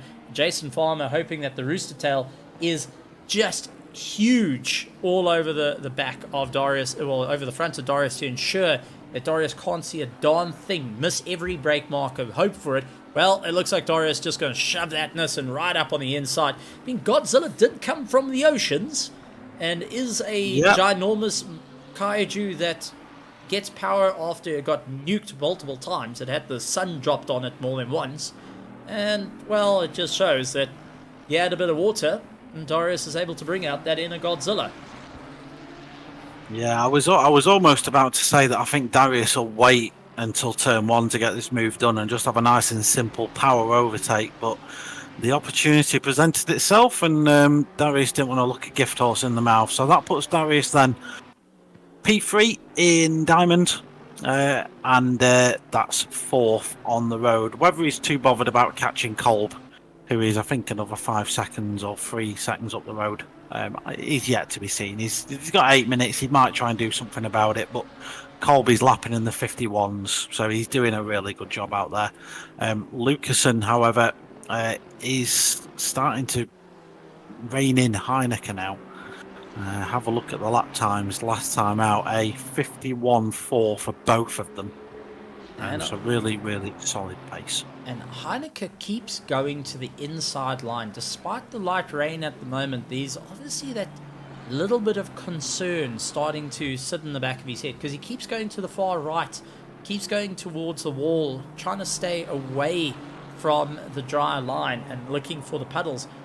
I would wonder if those tyres are just at this point of not being an okay situation, and he's trying to just get a little bit of cooling down, knowing that the infield is going to be taking so much life out of him, and considering he has to go as defensive as possible in through the infield to ensure that Sebastian can't get past. And at the moment, Sebastian is just on the back of him, 0.4 of a second, and hammering down on the likes of Ruin Heineke, who is just fighting for his life at the moment. And, well, Sebastian said, mental health reminder.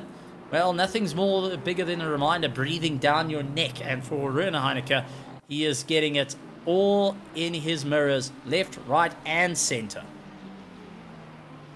Yeah, the Aston Martin is a very good car to drive in the wet. It's very predictable. It's not especially frightening to drive. You feel like you've always got the car underneath you there in the Aston Martin, and just riding on board there with Ruben for half of that lap. Yeah, the fronts of that car definitely feel like they're struggling. There's a lot of washout where that could be damage. I don't think it is. I don't think I've seen him in any trouble. It really seems like tyre scrub. So those tyres have gone through a heat cycle already, and there's the blocks on the wet tyres have almost been whittled down to slicks now. So anytime he's trying to get grip out of those fronts, they're fighting back to him, which is why he's trying to cool them down. I think it might well just be a matter of time then until Lukeson is in a good position to make a move.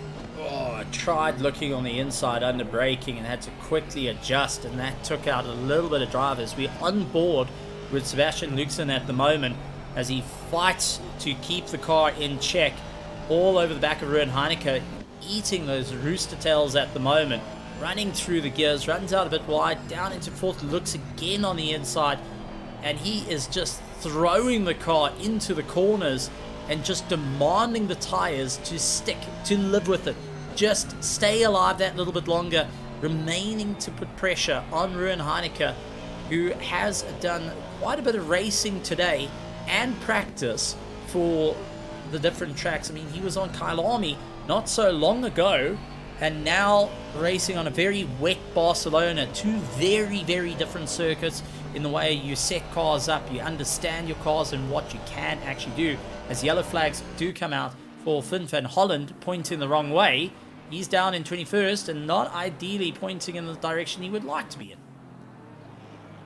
Yeah, looks like he's just got the Porsche on the curbs, which in the wet they're painted. They don't have a ton of grip on it, and of course the Porsche itself has all the weight over those rear wheels. 5 minutes to the end of the race, there'll not be a lot of fuel in there.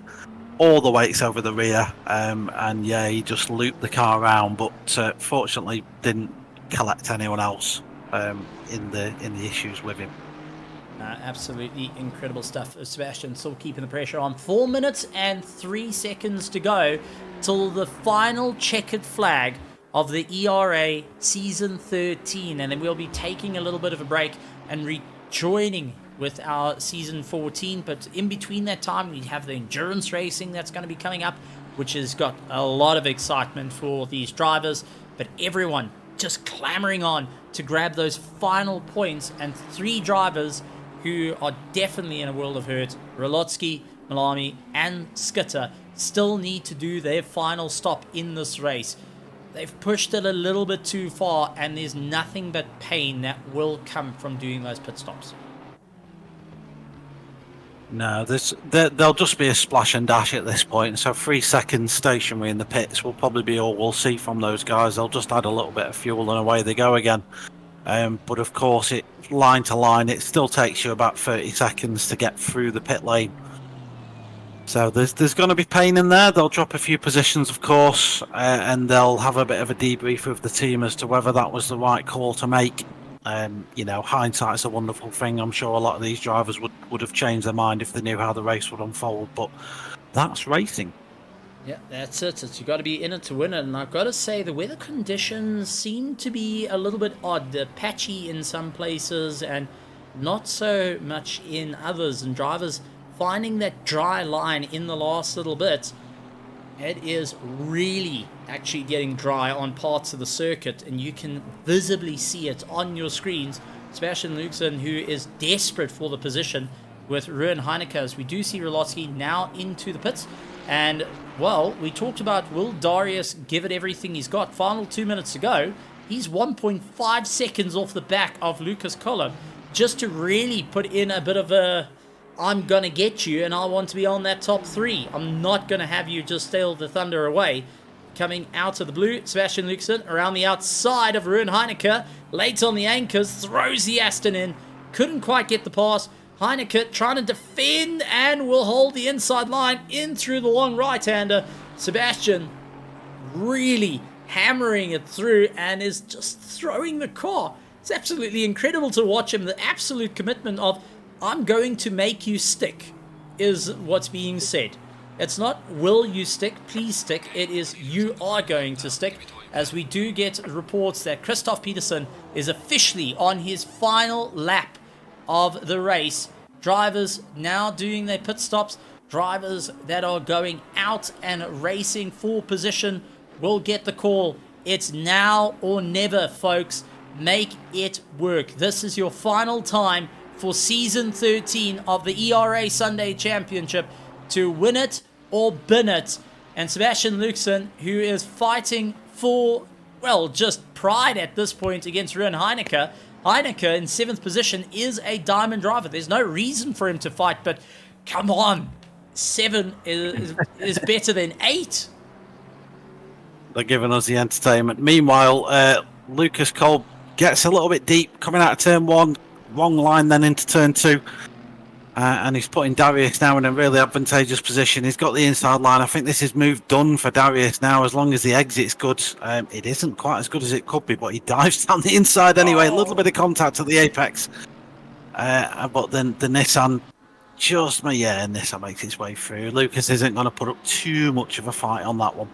Well, they both are over from the European side, and DTM racing is always great to watch. A bit of touring car, a bit of DTM, a little bit of sharing of paint.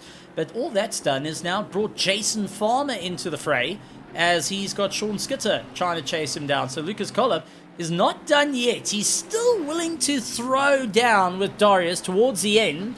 And we've also got Sebastian Luxen, who's made the pass finally on Ruan Heineke after battling it out for so long. We've also got Jens Nelson and Sean Skitter that is actually behind Jason Farmer, physically fighting for position. As we do get confirmation, Christoph Peterson has crossed the line to take the win. Sean Skitter fighting Jens Nelson. This is 16th and 15th position. They are going to battle it down to the wire, with Skitter just getting ahead of Jens Nelson on the way through. Ruan Heineke trying to throw the hammer at Sebastian Luxen. We were going to cut to the leader, but we have got fights upon fights of one another right in the last fraction of the corners as Sebastian Luxen runs out wide. Heineke, a little less than that, will have an opportunity to get on by. But it is Christoph Peterson that takes the win. Ernest Lundbrix, Darius taking third, 1 second behind Lucas Collab. And then 1.3 seconds behind him is Jason Farmer, as we got contact between Heineke and Sebastian Lucasen on the way through. They are absolutely hammer and tongs, but I think Sebastian's just got enough leg room to keep ahead of Heineke at the end, and Heineke is going to have to be quite content with that 8th place, but definitely he threw down right to the last. Yeah, they were just up for having a bit of a fight, them two, weren't they?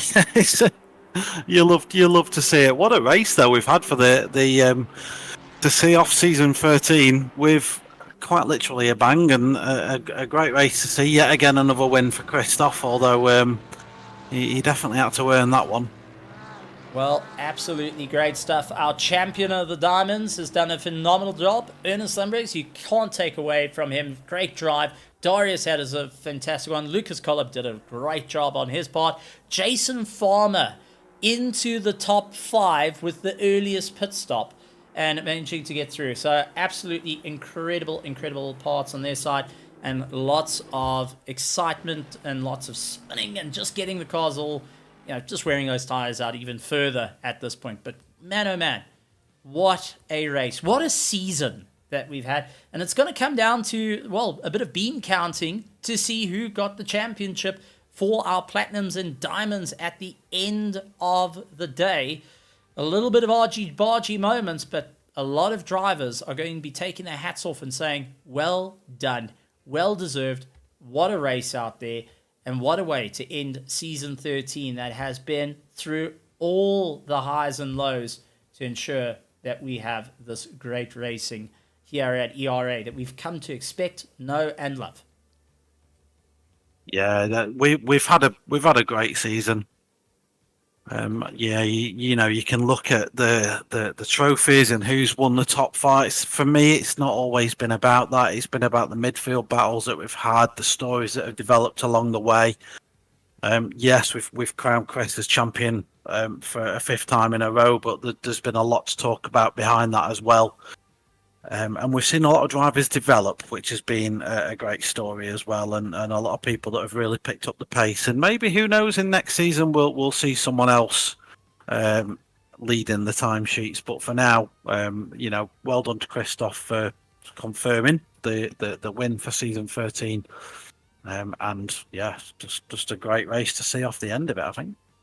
Absolutely incredible stuff. And we're going to be bringing in our drivers. I mean, let's start off with the big one. and that is our driver that came into this race, who's won the championship for the fifth time in a row, Christoph Peterson, winning the diamonds. Gonna be smiling ear to ear on this one as we'll bring him up to the stage to have a chat with us. Chris, well done. What a race out there, but you had to work like mad. Let's take you through the race of Ernest Thunberg's really not giving you any room to breathe. Despite you being champion, are you a bit concerned that there's a Lamborghini hounding you in the future? Of course, there are several guys hunting me, and I expect them to be on my rear bumper the next season too. Yeah, this race had everything. Like it had strategy. I had to fight my own teammate. It had random weather, like that was changing every 10 minutes basically. Some people had really good tire choices. Like I have to say congrats to Lucas Kolb. What a comeback, coming back in and taking an overall podium as a platinum driver. Like really good. Yeah. Incredible stuff. And taking a look back on season 13, being a rather successful season for you, what do you take away from it? I mean, holding the crown for the fifth time in a row for the Diamond Division. I mean, this is a huge step, making history here at ERA, but also getting that fifth win is never an easy feat. We hear about it in Formula One, WEC, SRO, of getting that continuous win moves you forward and motivates you. What did this mean to you? A lot. Like last year when I won my first title, I was never expecting that it would be 5 at this point this year. But I guess I was continuously improving, like along with the rest of the grid. You can see that the gaps are getting closer and closer and closer in the really the tracks that are only like 130 lap times, like Red Bull Ring and Zolder. The grid was so close this season. So we see that everyone in ERA improves all the time, and I think that shows that the academy is like evolving along with me, and I'm kind of a product of this academy. Like I came in and was basically split 2. In my very first race in ERA, I qualified at the very back, and now I'm winning the title 5 times in a row, and people are telling me I have to go elsewhere because I'm too quick or something. So yeah, I'm of course incredibly happy about this, and also proud. Absolutely great stuff, Chris. I mean, this is your teammate that you jumped away from actually being on the track with to commentate and watch as history unfolded yet again here at the Evolution Racing Academy. Anything you would like to bring up to Chris? No, just I guess I've always had faith. I've seen this guy drive for many seasons now, and help others along the way. Of course, and you can speak for a lot of drivers that do the same thing as well. You know, he's one of the guys that's always there to lend a helping hand to the newer guys that are out there. He's taken more and more of an active role in making sure the balancing is done right, and he's still able to deliver those performances on track as well. So, you know, I think I've not seen a shot video from him though in quite some time. So I think he's going to be doing some liver damage this coming weekend since he might not be racing. Yet to see a funny shot video. So that's my leaving message. I'm just waiting to see that, I think. Oh, that'll come for sure. And also, Chris, I just remembered one thing. Like in the end of season 8, my first season here, we were racing at Snetterton, and I was on your back at the last part of the race, if you remember. I know what you're gonna Yeah, I was watching your stream in the end, and you were saying like that guy is rapid. That he was on my ass all the time, and that was the first time when I actually noticed. Okay, there's something to gain in this league. I can be one of the top guys here. So I remember. I used to be faster than you. That's something. yeah, you were. That's something to say. That either says a lot. That either says I've slowed down that much, or you've sped up that much. And I think it's the latter, mate. You've put a lot of work into it, and yeah, we just hope there's competition for you next season because Chris Peterson, but dominance could bore fans. You know. I bet there will be, and maybe there will be a car change. I know I said this last season already and didn't change my car, but this time I think I'm gonna do it actually. Yeah, you can have the writer, mate. That's what you can have. No, well done, mate. Well done. Can't say anything more than that. Solid drive all season. Yeah, thank you guys. Cheers, mate. Absolutely great stuff. Christoph Peterson, our winner of the Diamond Division. But that being said, we always talk about a winner. Well, let's talk about those that chased down the winner and securing their part in the championship. Let's bring up Ernest Lundbergs. Ernest, welcome to the commentary box. Glad to have you here. And what an exciting time. What a race on your part. First of all, how you managed to fit that Lamborghini in some of the tightest areas possible is beyond me. Well, after driving a full season in it, you kind of learn the car, I still haven't really figured it out completely, There's still some things I need to learn about it, but it's a really fun car and it's really maneuverable, So, yeah, makes it easier to fit it in places. Well, you Are managed. you? Go on. Sorry.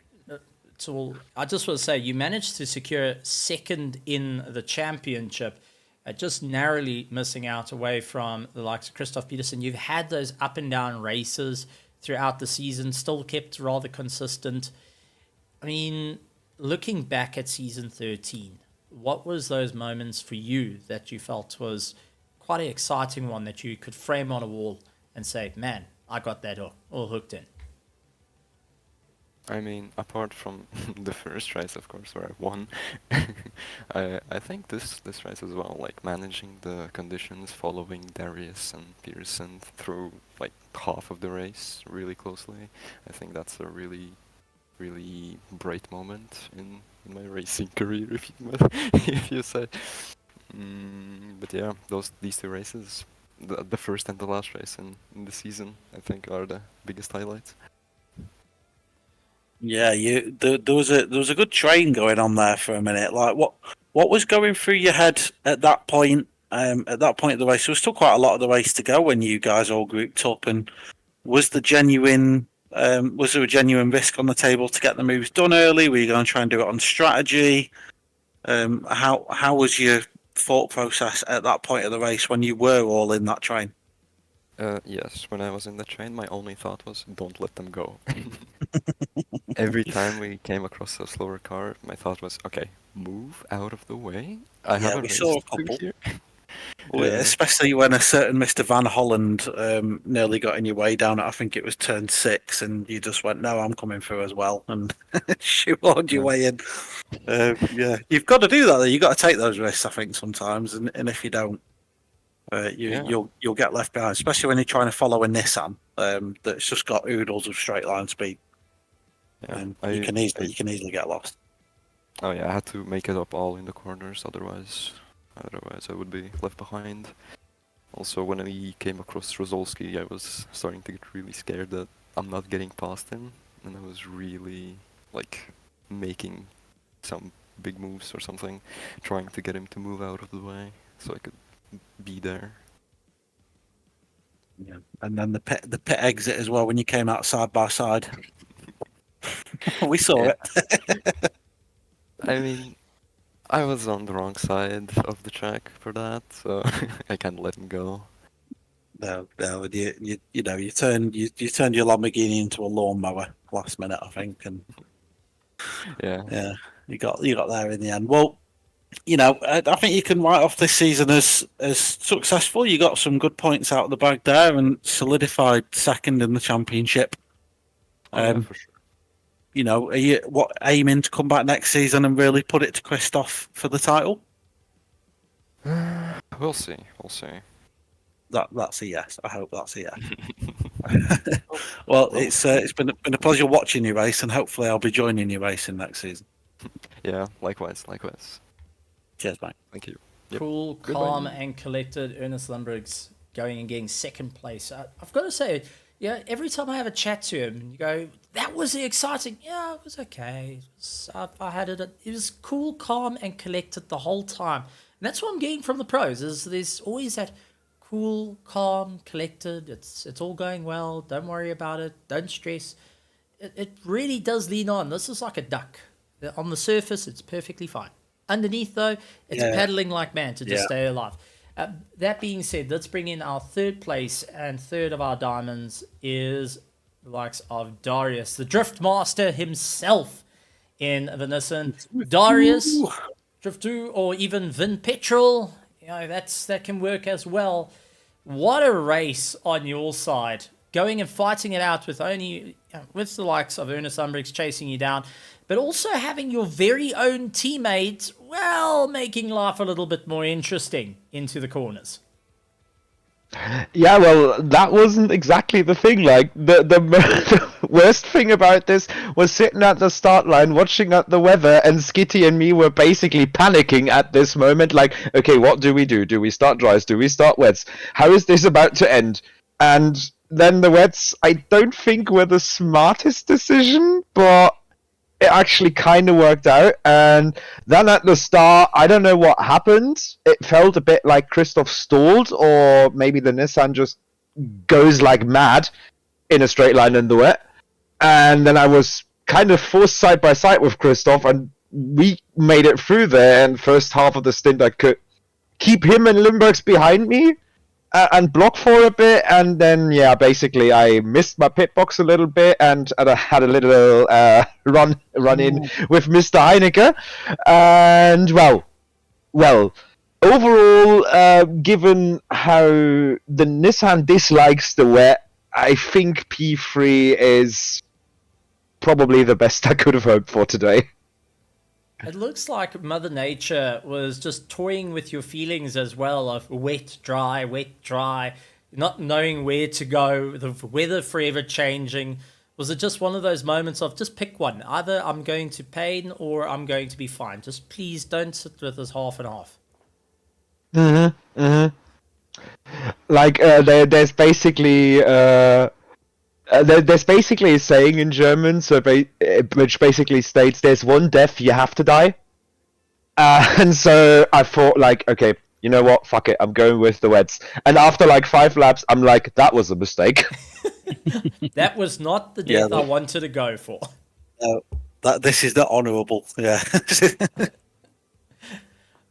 Shucks. Chris, anything you would still have like the to? pace in the car, though. No, not really. I think I just, it's good to see cars like the Nissan represented at such a level. They're always good to have on track, not when you're behind them, because they're an absolute nightmare to overtake. And it was just good to watch you drift around Barcelona for an hour and a half, mate. I quite enjoyed it. Yeah, that's what it felt like. My wrists are a bit sore, not gonna lie. Is that because of the drifting, or? Yeah, and all the catching, and like, I think it was in the last lap where I decided to brake on the grass and concrete into the left-hand kink uphill, and I nearly completely wasted the car on the last lap, and I'm like, don't do that, you idiot. Oh, that was taxing.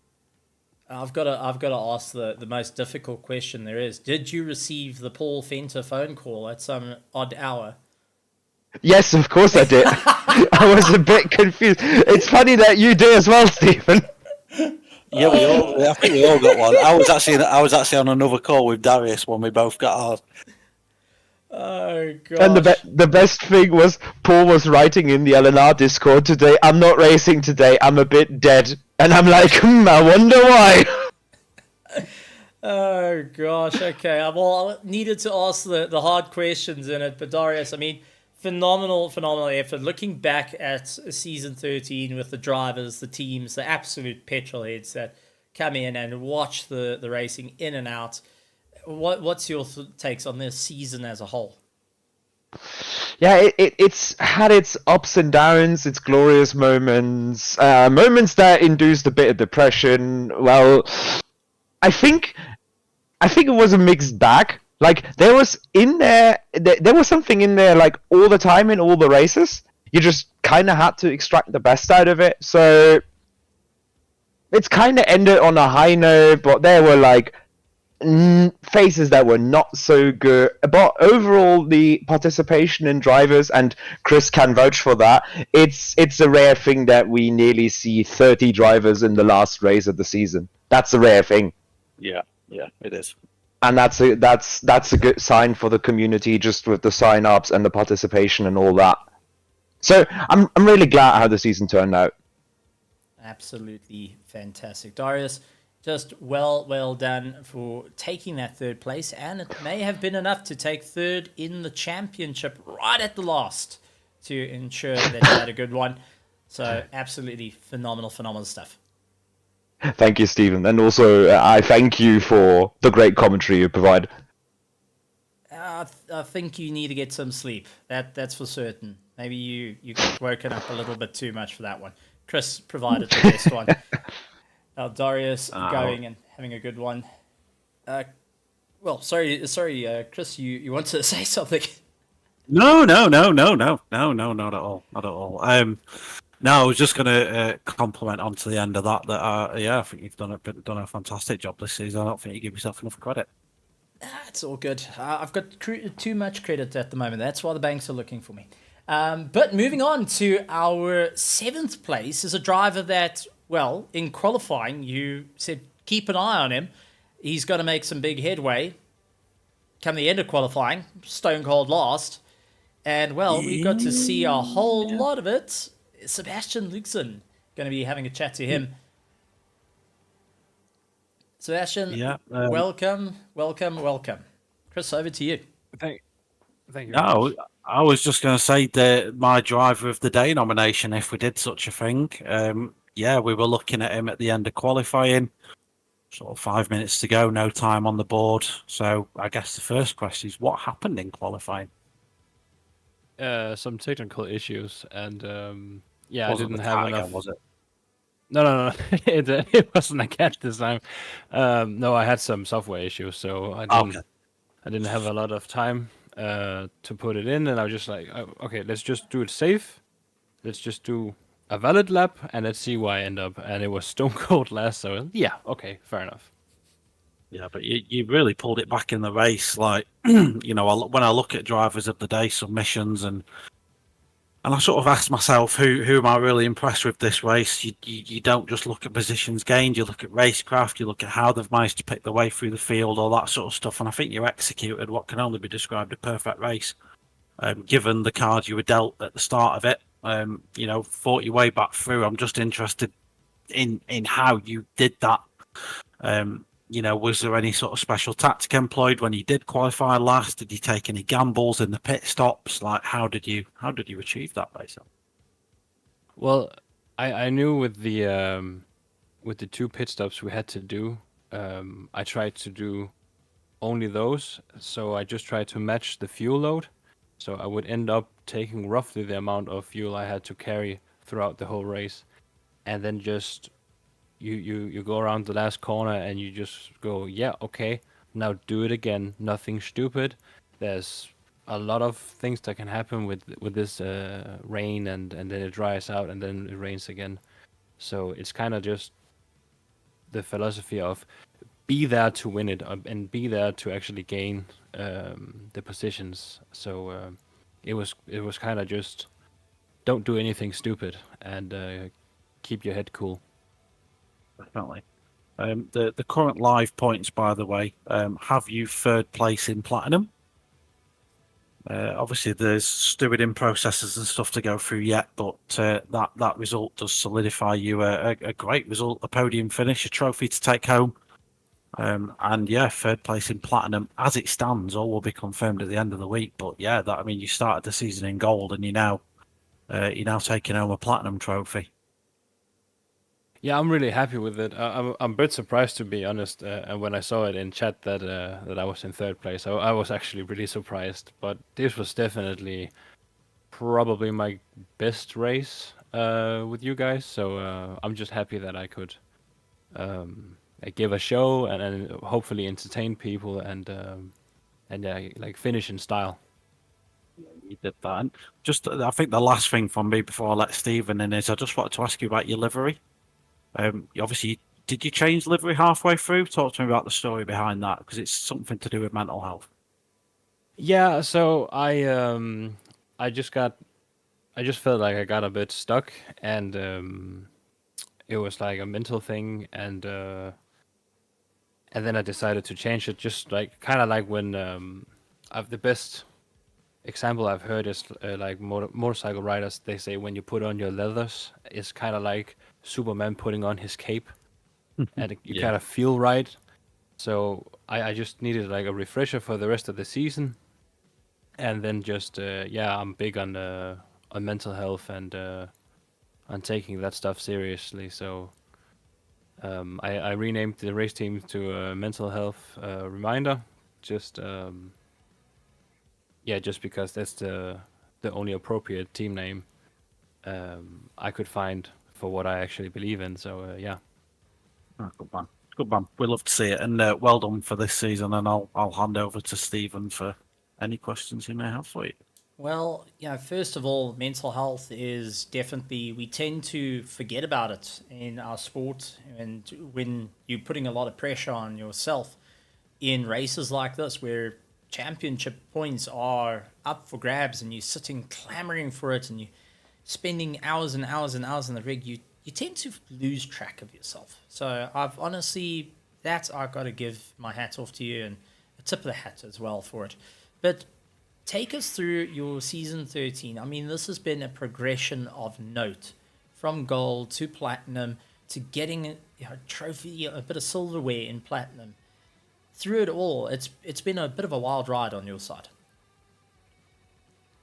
Absolutely. When I first started this season, I had a little bit of, let's say, disagreement with another driver, and so it kind of started off on a bad foot, and just the first race was a bit chaotic. So it's actually a quite tricky start, but then everything got handled really well. I got it sorted out with the driver, and it kind of just made me love the community even more, because you can kind of have a disagreement and you can kind of, tempers can fly up, and that's completely fair, but you can also then move on from that point. So I just really enjoyed that aspect, and yeah, throughout the races I kind of found some pace that I didn't really know that was a possibility for me. So I surprised myself and went, oh, all right, maybe I have some decent pace, and it's been hard. I'm not gonna lie, it's been pretty tricky to keep it up, but it's a really good first season for me, and I'm looking forward to do a lot more racing with these guys, because it's been really enjoyable and really tough. So yeah. Absolutely stellar stuff. Sebastian, congratulations yet again on a phenomenal result, climbing up quite a bit, 13 positions by the end of the race. 19 positions by the end of the race is a phenomenal feat. So, Sebastian, you can be happy with that one. Go and enjoy the silverware. Go and enjoy the celebrations. You've earned it. Thank you, lads. Thank you very much. Well done, mate. Oh, absolutely. And nice to get a bit of a story to the livery. Always wonder, just mental health reminder. You think it's just like a tap on the shoulder. But to see someone really embodying that, hey, this is the motto, this is the team name, this is my goal, to just tell guys, hey, just check on yourself, make sure you're okay, get yourself geared in right, and what the impacts that may come. And it's quite a journey to go from where he was. I mean, understanding there was a fight before the start of the championship, getting over that, moving from gold to platinum. I mean, it's a roller coaster ride of note with a really awesome ending.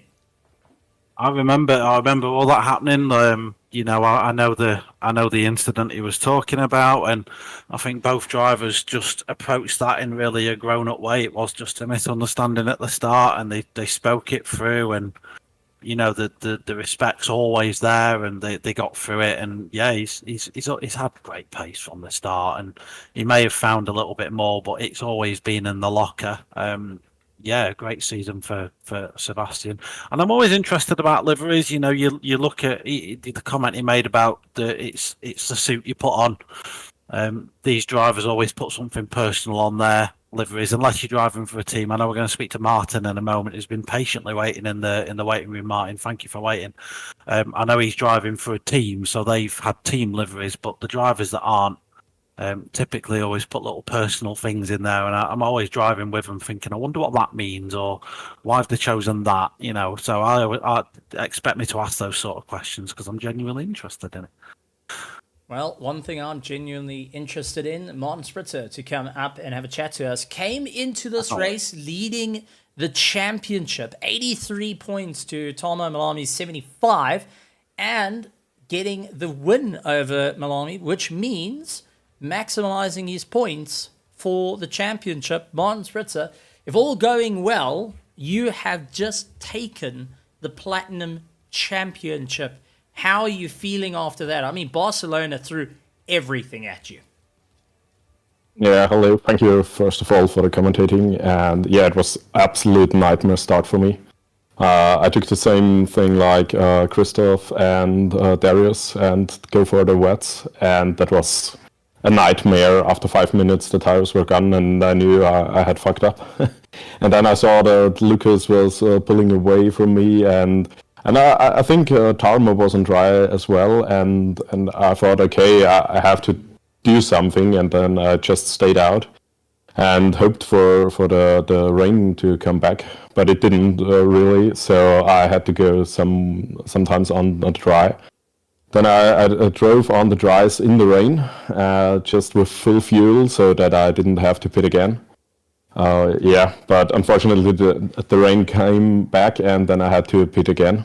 So I didn't knew where I was. I didn't knew where Tarmo was, and I was just driving all alone most of the time, and didn't knew where I was, if Tarmo was in the lead or something.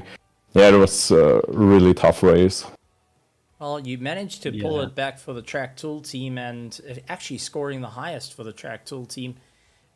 This is something that we touched on, is the team championship as well. Was there lots of communication amongst the team to say, hey, focus on just trying to score well, especially when you were sitting in a bit of a lonely spot? Was there a bit of information being fed in from the team of where different drivers are on the circuit, or was it just get your head down, carry on the race, and let's see where we end up?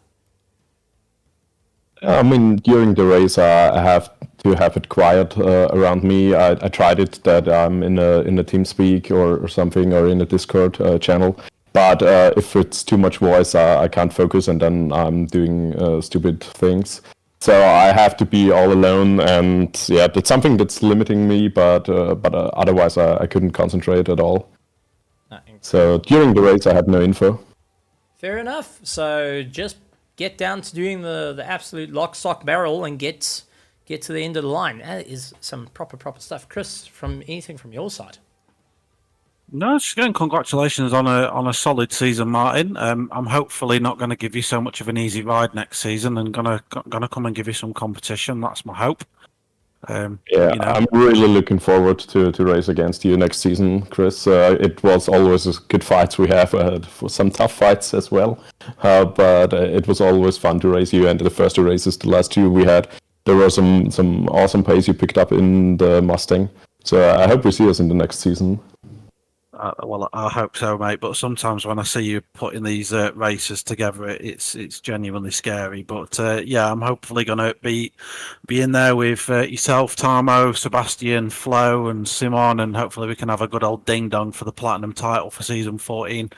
But if you bring the form that you bought this season, we're all going to have it up against us, mate. And you're definitely walking into that one as favourite. You've had probably the most consistent season. I think you've really only had one race off the podium, or out of the top four, which was Nürburgring. The rest of it, you were sort of always in the mix. So yeah, just a superb season, mate, and yeah, just a well done from me for the performance. Game recognises game, as they say. Thank you. Yeah, it was all about being consistent. I took a break before this season, and I didn't know how strong I am or how fast I will be.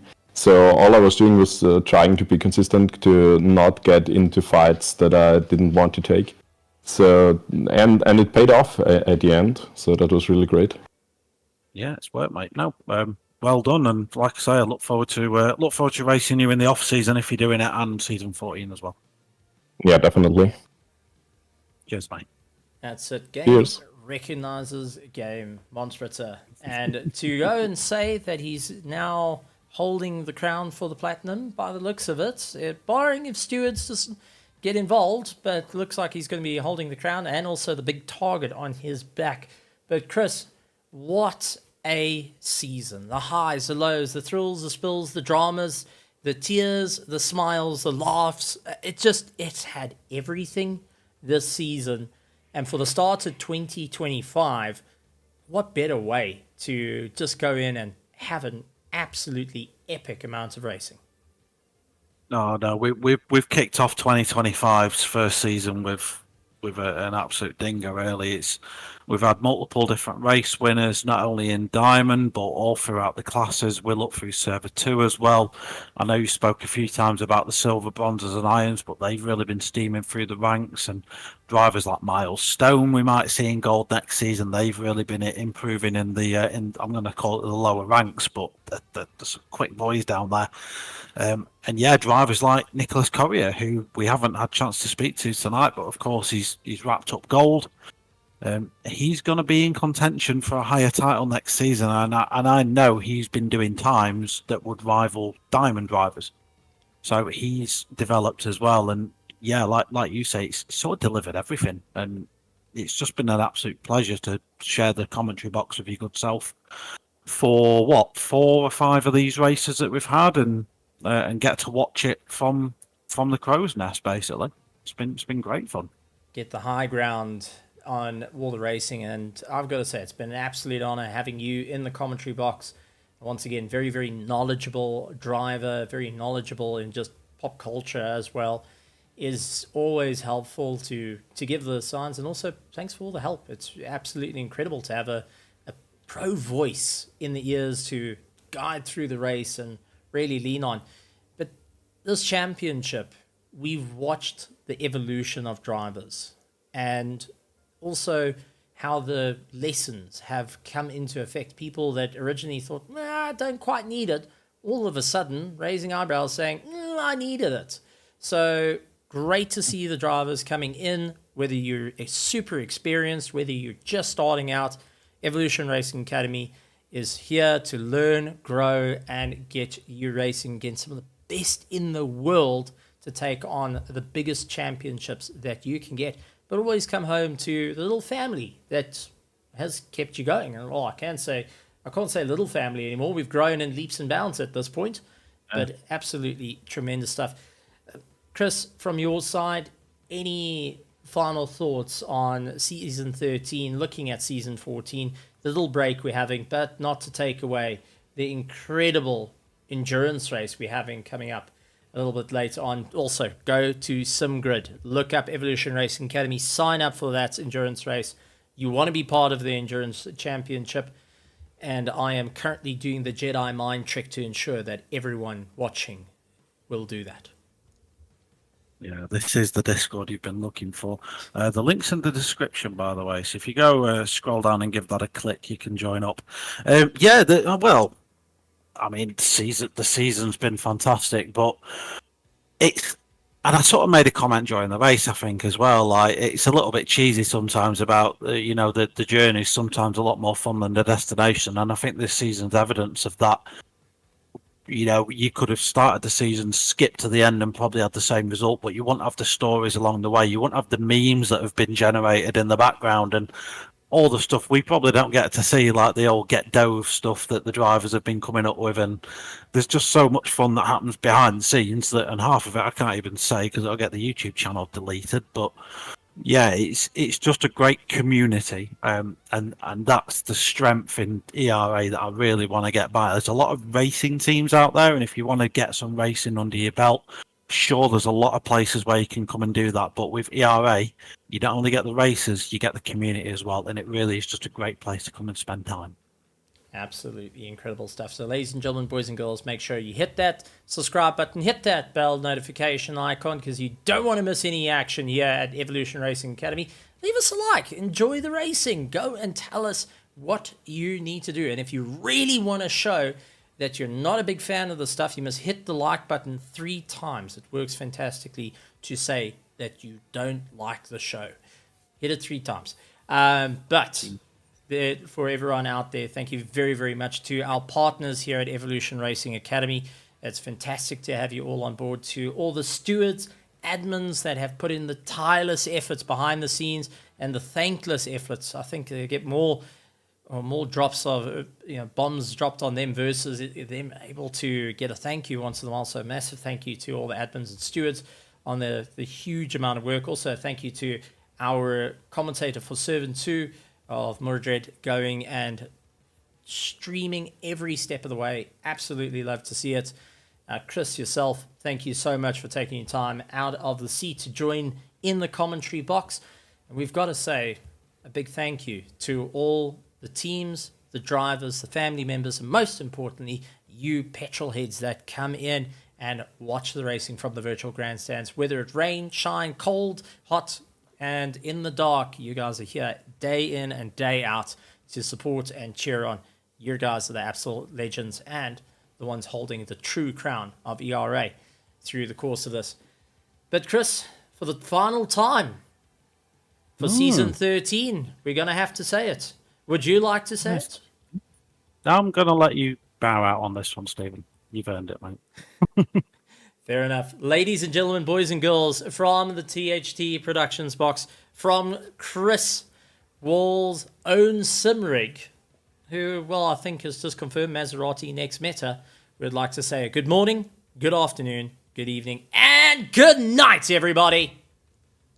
Thanks, guys.